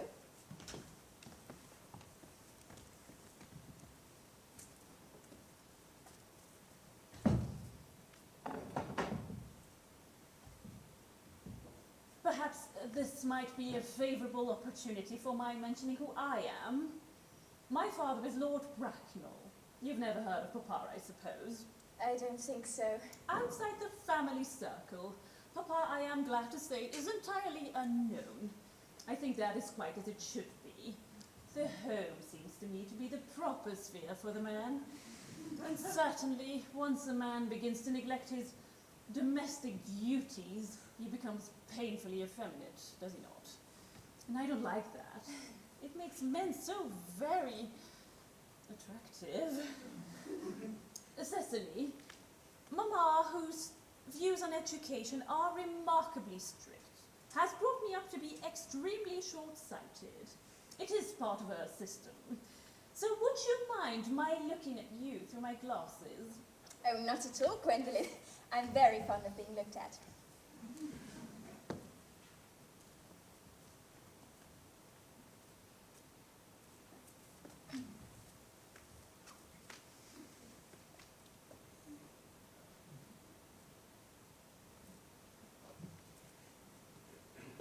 You are here on a short visit, I suppose. Oh no, I live here. Really? Your mother, no doubt, or some female relative of advanced years resides here also. No, I have no mother, nor in fact any relations. Indeed. My dear guardian, with the assistance of Miss Prism, has the arduous task of looking after me. Your guardian. Yes, I'm Mr. Worthing's ward. Oh. It is strange he never mentioned to me that he had a ward. How secretive of him. He grows more interesting hourly. I am not sure, however, that the news inspires me with feelings of unmixed delight. I am very fond of you, Cecily. I have liked you ever since I met you. But I am bound to state that now that I know that you are Mr. Worthing's ward, I cannot help expressing a wish that you were, well, just little older than you seem to be, and not quite so very alluring in appearance. In fact, if I may speak candidly... Oh, pray do. I think that whenever one has anything unpleasant to say, one should always be quite candid. Well, to speak with perfect candor, Cecily, I wish that you were fully 42 and more than usually plain for your age. Ernest has a strong, upright nature. He is the very soul of truth and honor.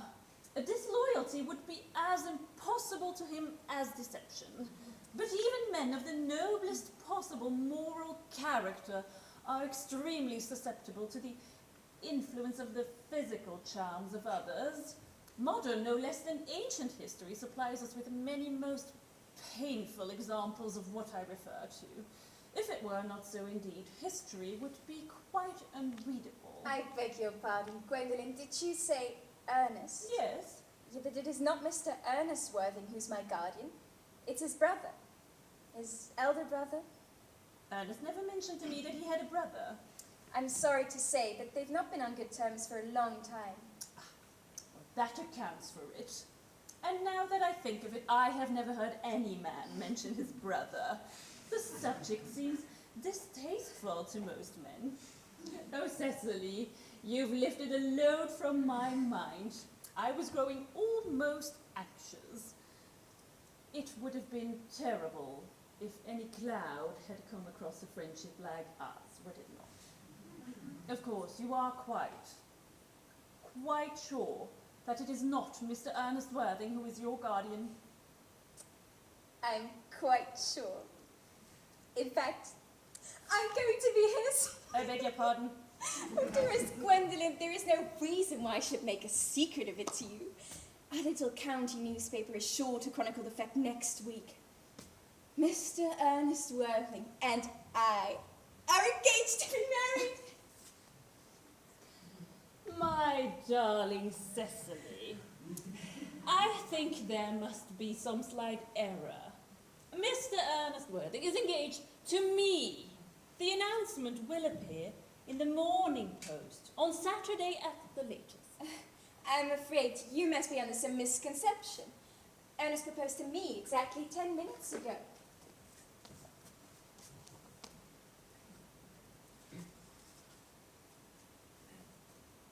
Well, it is certainly very curious, for he asked me to be his wife yesterday afternoon at 5:30. If you would care to verify the incident, pray do so. I never travel without my diary. One should always have something sensational to read on the train. I am so sorry, Cecily, if it is any disappointment to you, but I'm afraid I have the prior claim. Well, it would distress me more than I can tell you, dear Gwendolen, if it caused you any mental or physical anguish, but I feel bound to point out to you that since Ernest proposed to you, he's clearly changed his mind. If the poor fellow has been entrapped into any foolish promise, I shall consider it my duty to rescue him at once and with a firm hand. Well, whatever unfortunate entanglement my dear boy may have gotten into, I will never approach him with it after we are married. Do you allude to me, Miss Cardew, as an entanglement? You are presumptuous. On an occasion of this kind, it becomes more than a moral duty to speak one's mind. It becomes a pleasure. Do you suggest, Miss Fairfax, that I entrapped Ernest into an engagement? How dare you? This is no time for wearing the shallow mask of manners. When I see a spade, I call it a spade. Well, I am glad to say that I have never seen a spade. It is obvious that our social spheres have been widely different. Well, at Shall least... I lay to you as usual, miss? Yes, yes, as usual.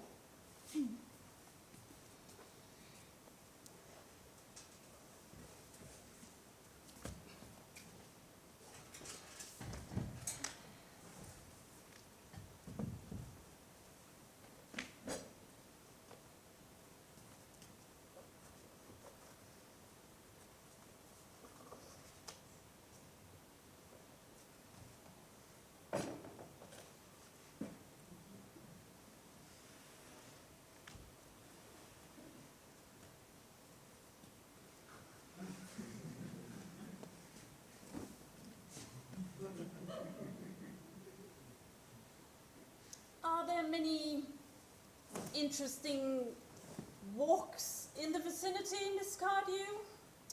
Oh, yes. A great many. From the top of one of the hills quite close, one can see 5 counties. 5 counties? I don't think I should like that. I hate crowds.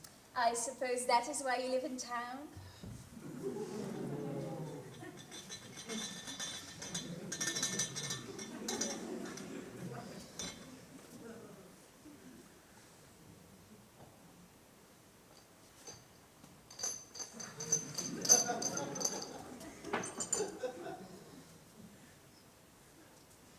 Quite a well-kept garden. This is Miss Cardew?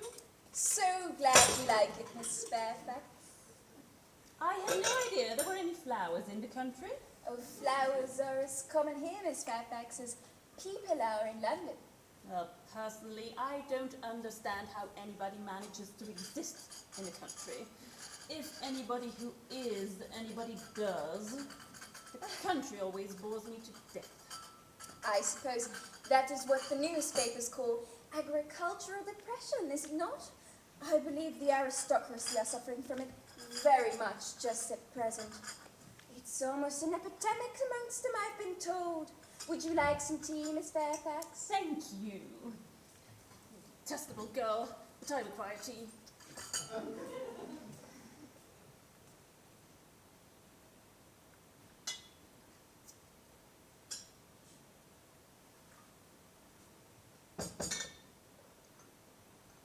Sugar? No, thank you. Sugar is not fashionable anymore.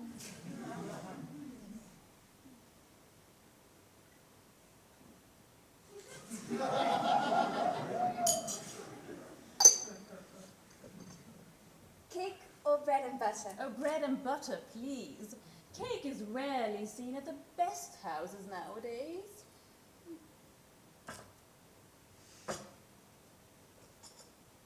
Hand that to Miss Fairfax.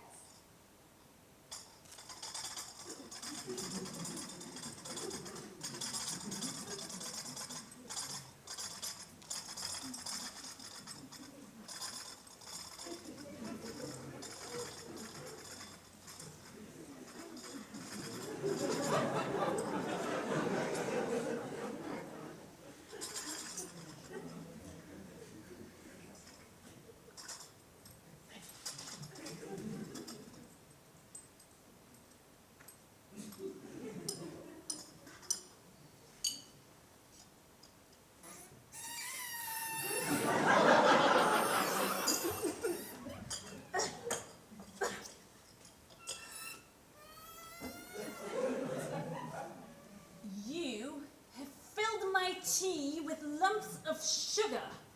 And though I asked most distinctly for bread and butter, you have given me cake. I am known for the gentleness of my disposition and the extraordinary sweetness of my nature, but I warn you, Miss Cardew, you may go too far. Well, to save my poor, innocent, trusting boy from the machinations of any other girl, there are no lengths to which I wouldn't go. From the moment I saw you, I distrusted you. I felt that you were false and deceitful. I am never deceived in such matters. My first impressions are invariably right. It seems to me, Miss Fairfax, that I am trespassing on your valuable time. No doubt you've many other calls of a similar character to make in the neighborhood. Gwendolen, darling. Ernest, my own, a moment. May I ask if you are engaged to this young lady? To dear little Cecily? Of course not. What could have put such an idea into your pretty little head? Thank you. You may. I knew there must be some misunderstanding, Miss Fairfax. The gentleman whose arms at present round your waist is my guardian, Mr. John Worthing. I beg your pardon? This is Uncle Jack. Jack! Oh! Oh, here is Ernest. My own love. A moment, Ernest. May I ask you, are you engaged to be married to this young lady? What do we... Oh, good heavens, Gwendolyn! Yes, to good heavens, Gwendolyn. Of To course. Gwendolyn. Of course not. What could have put such an idea into your pretty little head? Thank you, you may. I felt there was some error, Miss Cardew. The gentleman who is now embracing you is my cousin, Mr. Algernon Moncrief. Algernon Monk. Are you called Algernon? I cannot deny it. Is your name really John?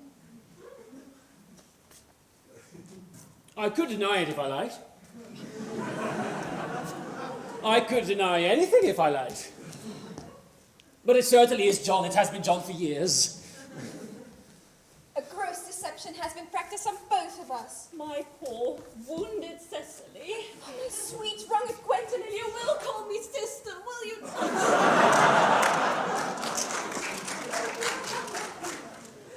There is just one question that I would like to be An allowed to ask my admirable darling. idea. Mr. Worthing, there is just one question I would like to be permitted to put to you. Where is your brother Ernest? We are both engaged to be married to your brother Ernest, so it's a matter of some small importance to us to know where your brother Ernest is at present.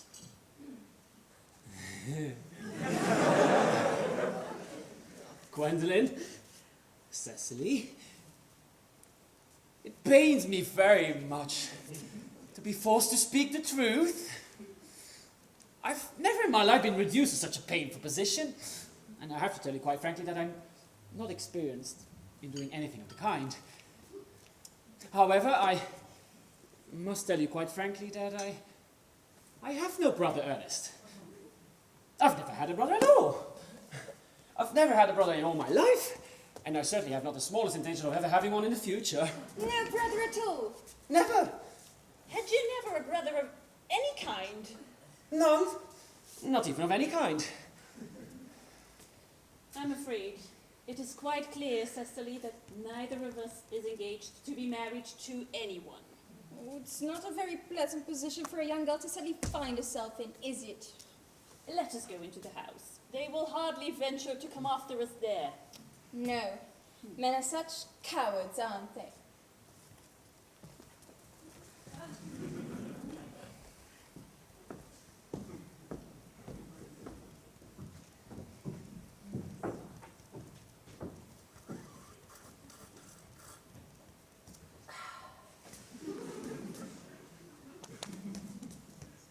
This ghastly state of things is what you call bumbering, I suppose. Yes, and a perfectly wonderful Bunbury it is. The most wonderful Bunbury I've ever had in my life. Well, you have no right whatsoever to be bumbering here. That is absurd. One has a right to Bunbury anywhere one chooses. Every serious Bunburyist knows that. Serious bumburyist? Oh, good heavens. Well, one must be serious about something if one wants to have any amusement in life.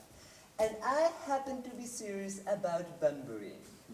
What on earth you are serious about, I haven't got the remotest idea. About everything, I should fancy. You've got such an absolutely trivial nature. Well, the only small satisfaction I have in the whole of this wretched business is that your friend Bunbury has quite exploded. You won't be able to run down to the country as much as you used to, dear Algie. A very good thing, too. Well, your brother is a little off color, isn't he, dear Jack? You won't be able to disappear into London quite so frequently as a wicked husband was. And not a bad thing either. As for your conduct towards Miss Cardew, I must say that I think you're taking in a sweet, simple, innocent girl like that is quite inexcusable. To say nothing of the fact that she is my ward. I can see no possible defense for your deceiving a brilliant, clever, thoroughly experienced young lady like Miss Fairfax. Do say nothing of the fact that she's my cousin. I wanted to be engaged to Gwendolyn, that's all. I love her. Well, I simply wanted to be engaged to Cecily. I adore her. Oh, there is certainly no chance you're marrying Miss Cardew. I don't think there's much likelihood, Jack, of you and Miss Fairfax being united. Well, that is no business of yours. But if it was my business, I wouldn't talk about it. It's very vulgar to talk about one's business. Only people like stockbrokers do that. And then merely at dinner.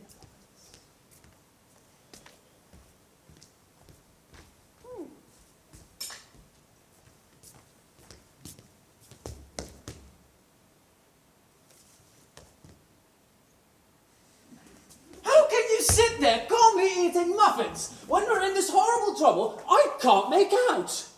You seem to be perfectly heartless. Well, I can't possibly eat muffins in an agitated manner. The butter would probably get on my cuffs. One should always eat muffins quite calmly. It's the only way to eat. I say it's perfectly heartless you're eating muffins at all under the circumstances. That's a very different thing. When I'm in trouble, eating is the only thing that consoles me. Indeed, when I'm in really great trouble, as anyone who knows me intimately will tell you, I refuse everything except food and drink. And at the present moment, I'm eating muffins because I'm unhappy. Besides, I'm particularly fond of muffins. Well, that is no reason why you should eat them all in that greedy way. Jack, I wish you would have tea cake instead. I don't like tea cake. Good heavens! I suppose a man may eat his own muffins in his own garden. But you have just said it was perfectly harmless to eat muffins. I said it was perfectly heartless of you, under the circumstances. That's a very different thing. That may be. But the muffins are the same. Oh, Algernon, I wish to goodness you would go. You can't possibly ask me to go without having some dinner. I never go without my dinner. Nobody ever does. Except vegetarians. Besides, I have just made arrangements with Dr. Chasuble to be christened at 6:15 under the name of Earnest. My dear fellow, the sooner you give her that nonsense, the better. I have made arrangements with Dr. Jasper this morning to be christened myself at 5:30, and I will naturally take the name of Earnest. Gwendolyn would wish it. We can't both be christened Earnest, that's absurd. And besides, I have a perfect right to be christened if I like. There's no evidence at all that I've ever been christened by anybody. I should think it extremely probable I never was, and so does Dr. Chasuble. It's very different in your case. You have been christened already. Yes, but I have not been christened for years. But you have been christened. That's the important thing. Quite so. So I know my constitution can stand it. If you're not so sure about your ever having been christened, I must say I think it's rather dangerous you're venturing on it now. It might make you very unwell. You can hardly have forgotten that someone very closely connected to you was very nearly carried off this week in Paris by a severe chill. But you said yourself that the severe chill was not hereditary. It used to be, I know. But I dare say it is now. Science is always making wonderful improvements in things. That is nonsense. You are always talking nonsense. Jack, you're at the muffins again. I wish you wouldn't. There's only 2 left. I told you I'm particularly fond of muffins. But I hate tea cake. Why on earth, then, do you allow tea cake to be served up for your guests? What ideas you have for hospitality. Algernon, I already told you to go. I don't want you here. Why don't you go? Well, I haven't quite finished my tea yet. And there is still one muffin left. Oh.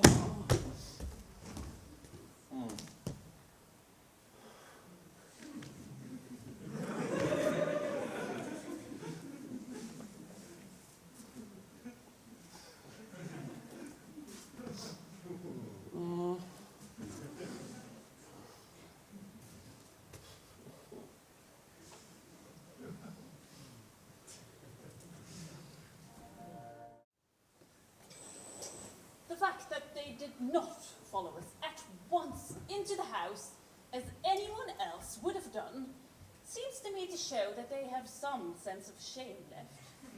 They've been eating muffins. It looks like repentance. Well, they don't seem to notice us at all. Couldn't you cough? But I haven't got a cough. Oh, they are looking at us. What effrontery.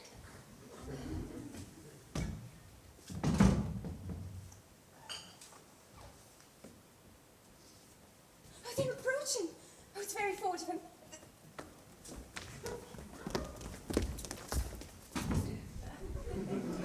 Let us preserve a dignified silence. Certainly, it's the only thing to do now. Oh, this dignified silence seems to produce an unpleasant effect. A most distasteful one. But we will not be the first to speak. Certainly not. Mr. Worthing, I have something very particular to ask you. Much depends on your reply. Oh, Gwendolen, your common sense is invaluable. Mr. Moncrief, kindly answer me the following question. Why did you pretend to be my guardian's brother? In order that I might have an opportunity of meeting you.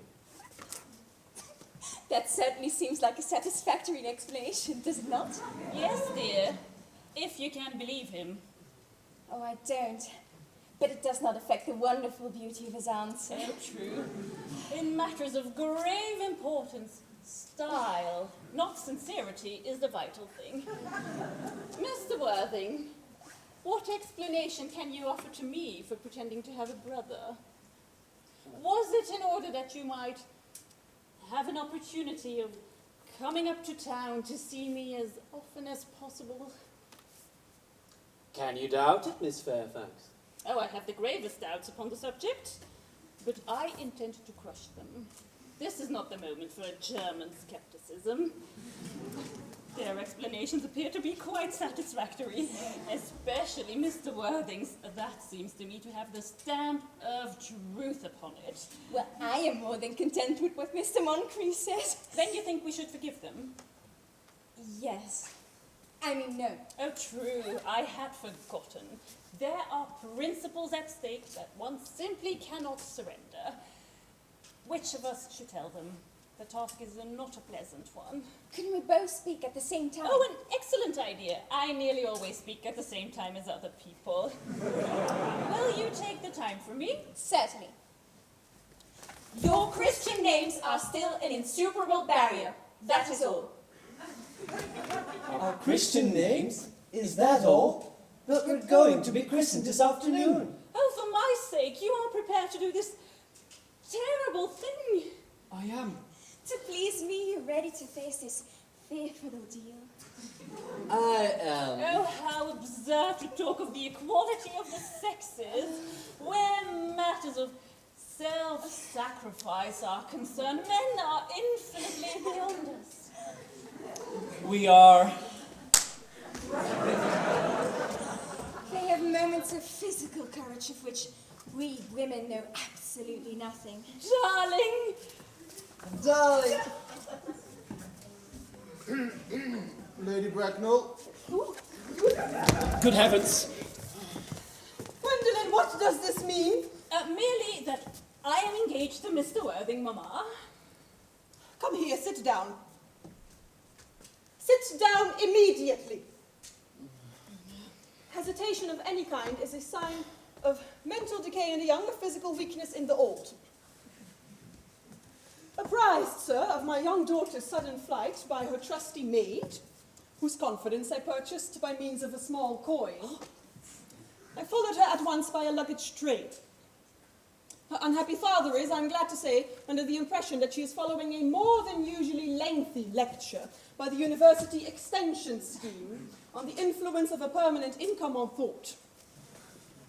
I do not propose to undeceive him. Indeed, I never undeceive him on any question. I consider it wrong. But of course you will understand clearly that all communication between yourself and my daughter must cease immediately from this moment. On this point, as indeed on all points, I am firm. I am engaged to be married to Gwendolen, Lady Bracknell. You are nothing of the kind, sir. And now, as regards Algernon.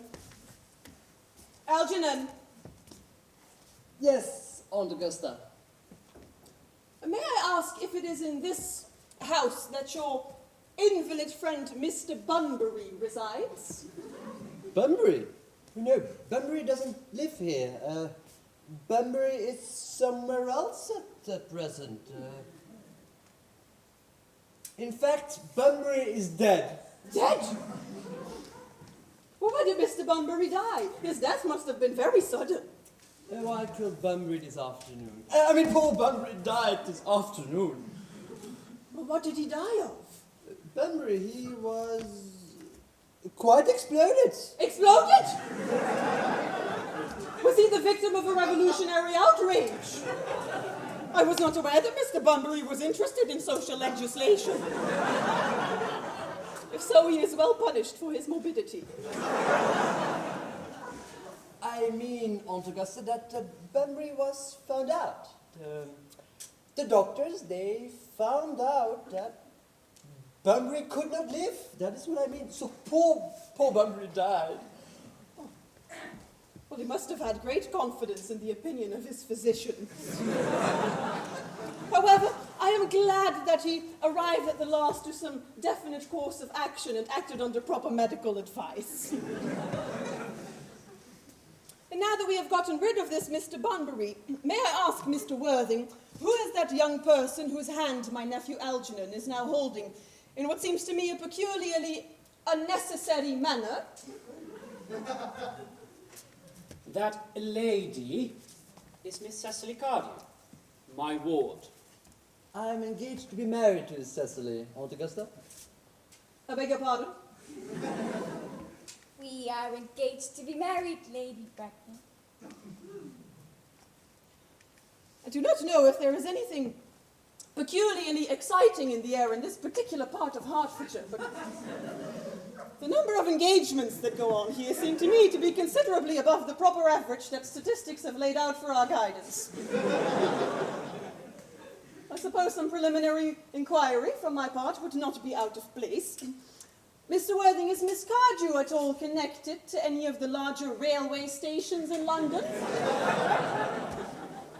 I merely desire information.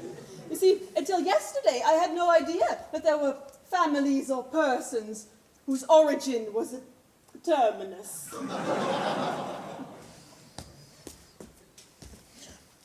Miss Cecily Cardew is the granddaughter of the old Mr. Thomas Cardew of 149 Belgrave Square, SW, Jarvis Park, Dorking, Surrey, and the Spore in Fifeshire, NB.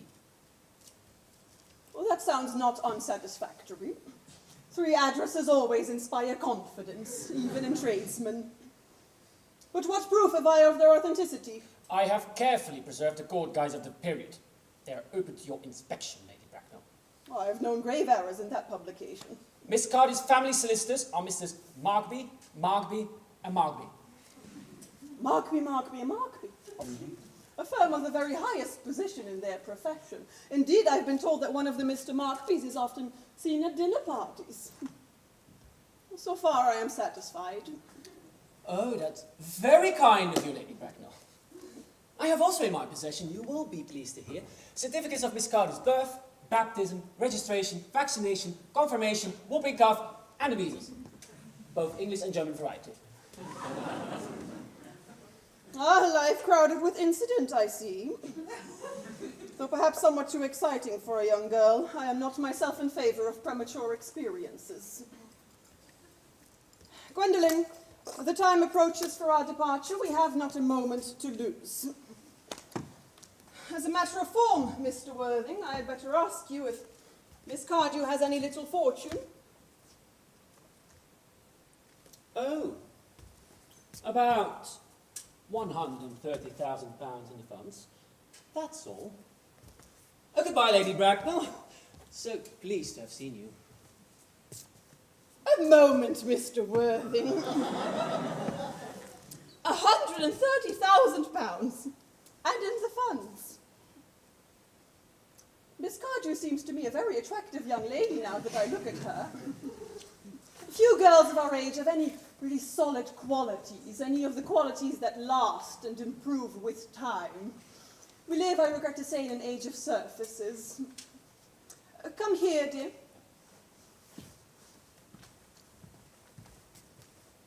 Pretty child.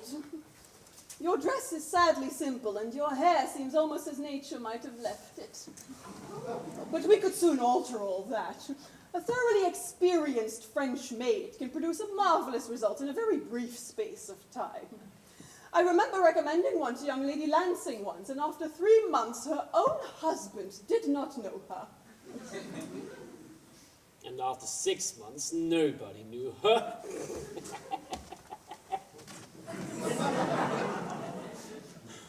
Kindly turn round, child. No, the side view is what I want. Ah, just as I thought. There are distinct social possibilities in your profile. The two weak points of our society are its want of principle and its want of profile. The chin a little higher, dear. Style depends largely on the way the chin is worn, and it is worn very high just at present. Algernon? Yes, Aunt Augusta? There are distinct social possibilities in Miss Cardew's profile. Cecily is the sweetest, dearest, prettiest girl in the whole world. And I don't care tuppence about social possibilities. Don't speak disrespectfully of society, Algernon. Only people who can't get into it do that. My dear child, of course you know that Algernon has nothing but his debts to depend upon. But I do not approve at all of mercenary marriages. When I married Lord Bracknell, I had no fortune at all to my name, but I never dreamed of allowing that to get in my way. Well, I suppose I must give my consent. Thank you, Aunt Augusta. Cecily, you may kiss me. Thank you, Lady Bracknell. You may also address me as Aunt Augusta for the future. Thank you, Aunt Augusta. The marriage, I suppose, had better take place quite soon. Thank you, Aunt Augusta. Thank you, Aunt Augusta. I'm not myself in favour of long engagements. They give people the chance of finding out each other's character before marriage, which I think is never advisable. I beg your pardon for interrupting you, Lady Bracknell, but this engagement is quite out of the question. I am Miss Cardew's guardian, and she cannot marry without my consent until she comes of age. And that consent I absolutely decline to give. Upon what grounds, may I ask? Well, Algernon is an extremely, I may even say, ostentatiously eligible young man. He has nothing, but looks everything. What more can one desire? Well, it pains me very much to have to speak frankly to you, Lady Bracknell, about your nephew, but the fact is, I do not approve at all of his moral character. I suspect him of being untruthful. Untruthful? My nephew Algernon? Impossible, he is an Oxonian. I fear there can be no possible doubt about the matter. This afternoon, during my temporary absence in London on an important business of romance, he obtained admission to my house by means of the false pretense of being my brother. Under an assumed name, he drank, I have just been informed by my butler, an entire pint bottle of my Perrier-Jouet Brut 89 wine I specially reserved for myself. Continuing his disgraceful deception, he succeeded in the course of the afternoon in alienating the affections of my only ward. He subsequently stayed for tea and devoured every single muffin. And what makes his conduct all the more heartless is that he was very well aware of the first, that I have no brother. But I've never had a brother, and I don't intend to have a brother, not even of any kind. I distinctly told him so yesterday afternoon. Mr. Worthing, after careful consideration, I have decided entirely to overlook my nephew's conduct towards you. Oh, that's very generous of you, Lady Bracknell. My own decision, however, is unalterable. I decline to give my consent. Come here, sweet child. How old are you? Oh, I'm really only 18, but I always admit to 20 when going to evening parties. You are perfectly right in making some slight alteration. Indeed, no woman should ever be quite accurate about her age. It looks so calculating. 18, but admitting to 20 at evening parties. Well, I suppose it won't be long until you come of age and are free from the restraints of tutelage, so I suppose your guardian's consent is not really a matter of any importance after all. Pray excuse me for interrupting you again, Lady Bracknell, but it is only fair to tell you that according to the terms of her grandfather's will, Miss Cardew does not come legally of age till she's 35. Well, that does not seem to me to be a grave objection. 35 is a very attractive age. London society is full of women of the very highest birth, who of their own free will have remained 35 for years.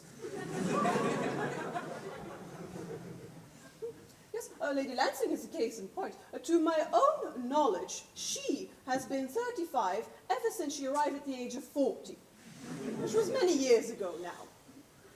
I see no reason why our dear Cecily should not be even more attractive at the age you mentioned than she is now. There would be a large accumulation of property.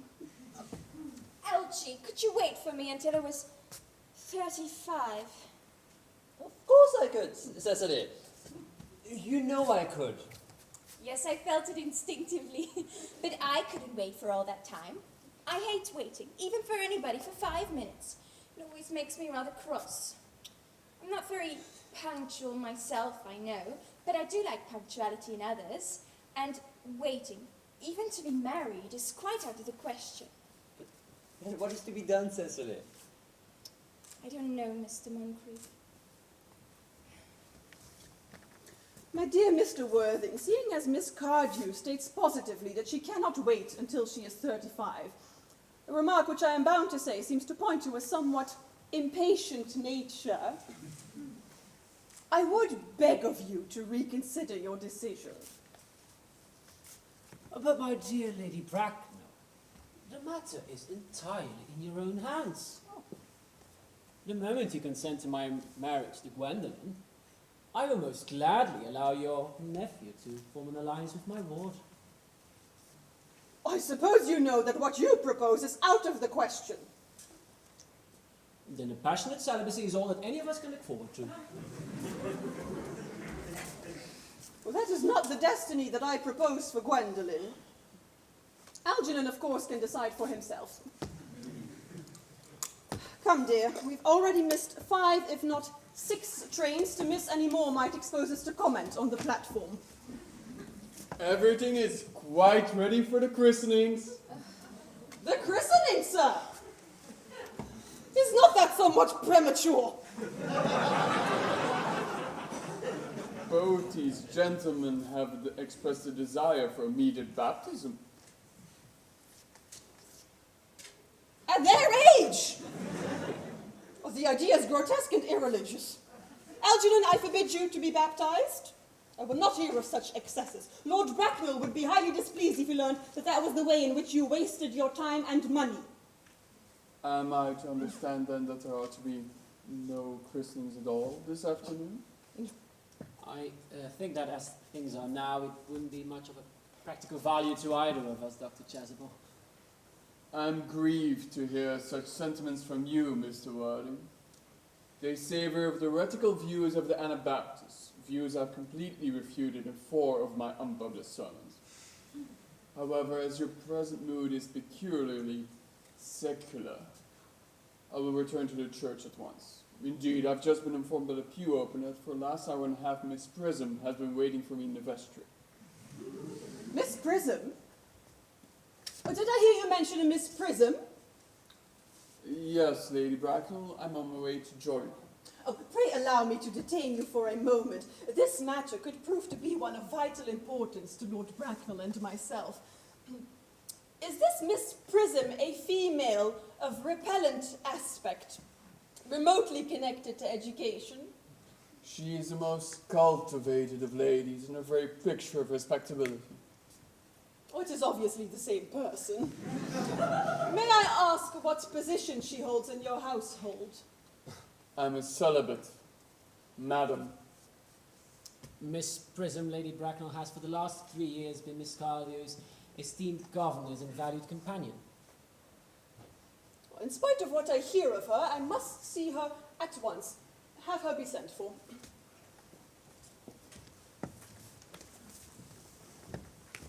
She approaches.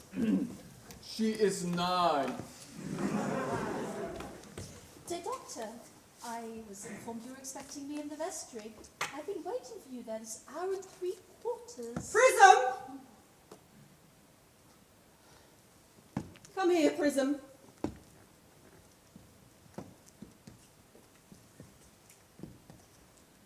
Prism, where is that baby? 28 years ago, Prism, you left Lord Bracknell's house, number 104, Upper Grosvenor Street, in charge of a perambulator that contained a baby of the male sex. You never returned. Weeks later, through the elaborate investigations of the Metropolitan Police, the perambulator was discovered at midnight, standing by itself in a remote corner of Bayswater. Contained the manuscript of a 3-volume novel of more than usually revolting sentimentality. But the baby was not there. Prism, where is that baby? Lady Bracknell, I admit with some shame that I do not know. I only wish I did. The plain facts of the case are these. On the morning of the day you mention, a day that will forever be branded upon my memory, I planned, as usual, to take the baby out in his perambulator. I also had with me a somewhat old but rather capacious handbag, into which I meant to place the manuscript of a work of fiction that I had managed to write in my few unoccupied hours. In a moment of mental abstraction for which I can never forgive myself, I placed the manuscript in the bassinet and the baby in the handbag. But where did you deposit the handbag? Oh, do not ask me, Mr. Worthing. Miss Prism, this is no question of small importance to me. I insist on knowing where you left the handbag that contained the infant. The cloakroom of one of the largest stations in London. What railway station? Oh, Victoria, the Brighton line. I must retire to my room for a moment. Gwendolyn, wait here for me. If you are not too long, I will wait for you all my life. Lady Bracknell, what do you think this means? Oh, I dare not even suspect Dr. Chasuble. I need hardly tell you that in families of high position, strange coincidences are not really supposed to occur. They are hardly considered a thing. Uncle Jack seems strangely agitated. Your guardian has a very emotional nature. Oh, this noise is extremely unpleasant. It sounds as if he was having an argument. I dislike arguments of any kind. They are always vulgar and often convincing. It has stopped now. I wish you would arrive at some conclusion. Oh, this suspense is terrible. I hope it will last. Is this the handbag? Pray examine it carefully before you speak. The happiness of more than one life depends on your answer.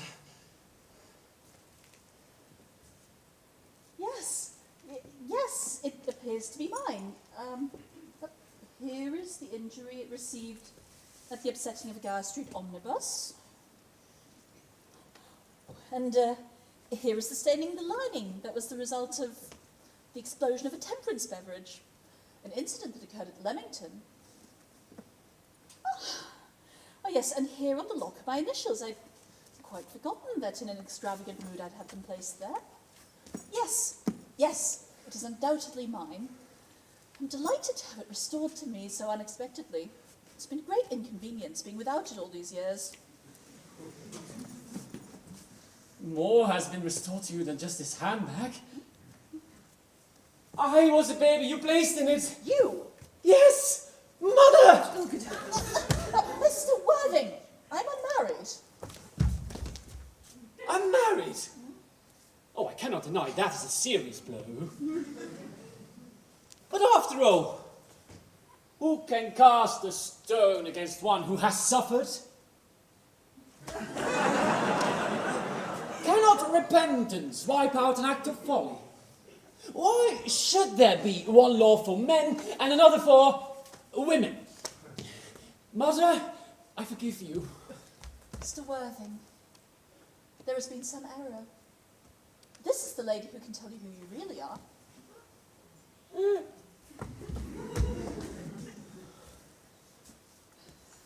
Lady Bracknell, I hate to be inquisitive, but could you kindly inform me who I am?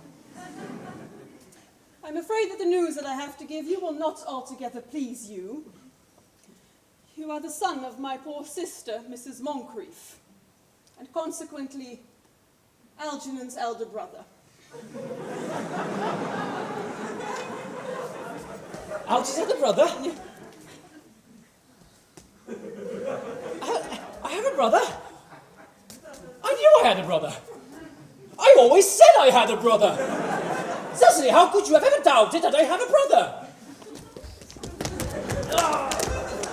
Dr. Chasuble, my unfortunate brother. Miss Prism, my unfortunate brother. Gwendolen, my unfortunate brother. Oh, Algy, you young scandal, you'll have to treat me with more respect from now on. You've never behaved to me like a brother in all your life. Not till today, I admit. I did my best, however, though I was out of practice. My own? But what own are you? What is your Christian name now that you have become someone else? Oh, good heavens, I'd quite forgotten that point. Your decision on the subject of my name is irrevocable, I suppose. I never change, except in my affections. Oh, what a noble nature you have, Gwendolen. And the question better be cleared up at once. Aunt Augusta, a moment. At the time Miss Prism left me in the handbag, had I been christened already? Oh, every luxury that money could buy, including christening, had been lavished on you by your fond and doting parents. Then I have been christened, that's settled then. Now, what name was I given? Let me know the worst. Well, being the eldest son, you were naturally christened after your father. Yes, but what was my father's Christian name? I cannot at the present moment recall what the general's Christian name was, although I have no doubt he had one. He was eccentric, I admit, but only in later years. And that was a result of the Indian climate, and marriage, and indigestion, and other things of that kind. Algy, can't you recollect your father's Christian name? My dear boy, we were never even on speaking terms. He died before I was a year old. His name would appear in the army list of the period, I suppose, Aunt Augusta? Well, the general was essentially a man of peace, except in his domestic life. But I have no doubt that his name would appear in any military directory of the time. Well, the army list of the last 40 years are right here. These delightful records should have been my constant study. What a coincidence. Generals.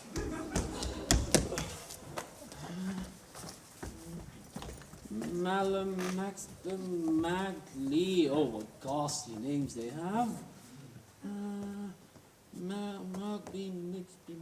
Moncrief, 1840. Captain, Lieutenant, Colonel. General, 1869. Christian names. Ernest, John.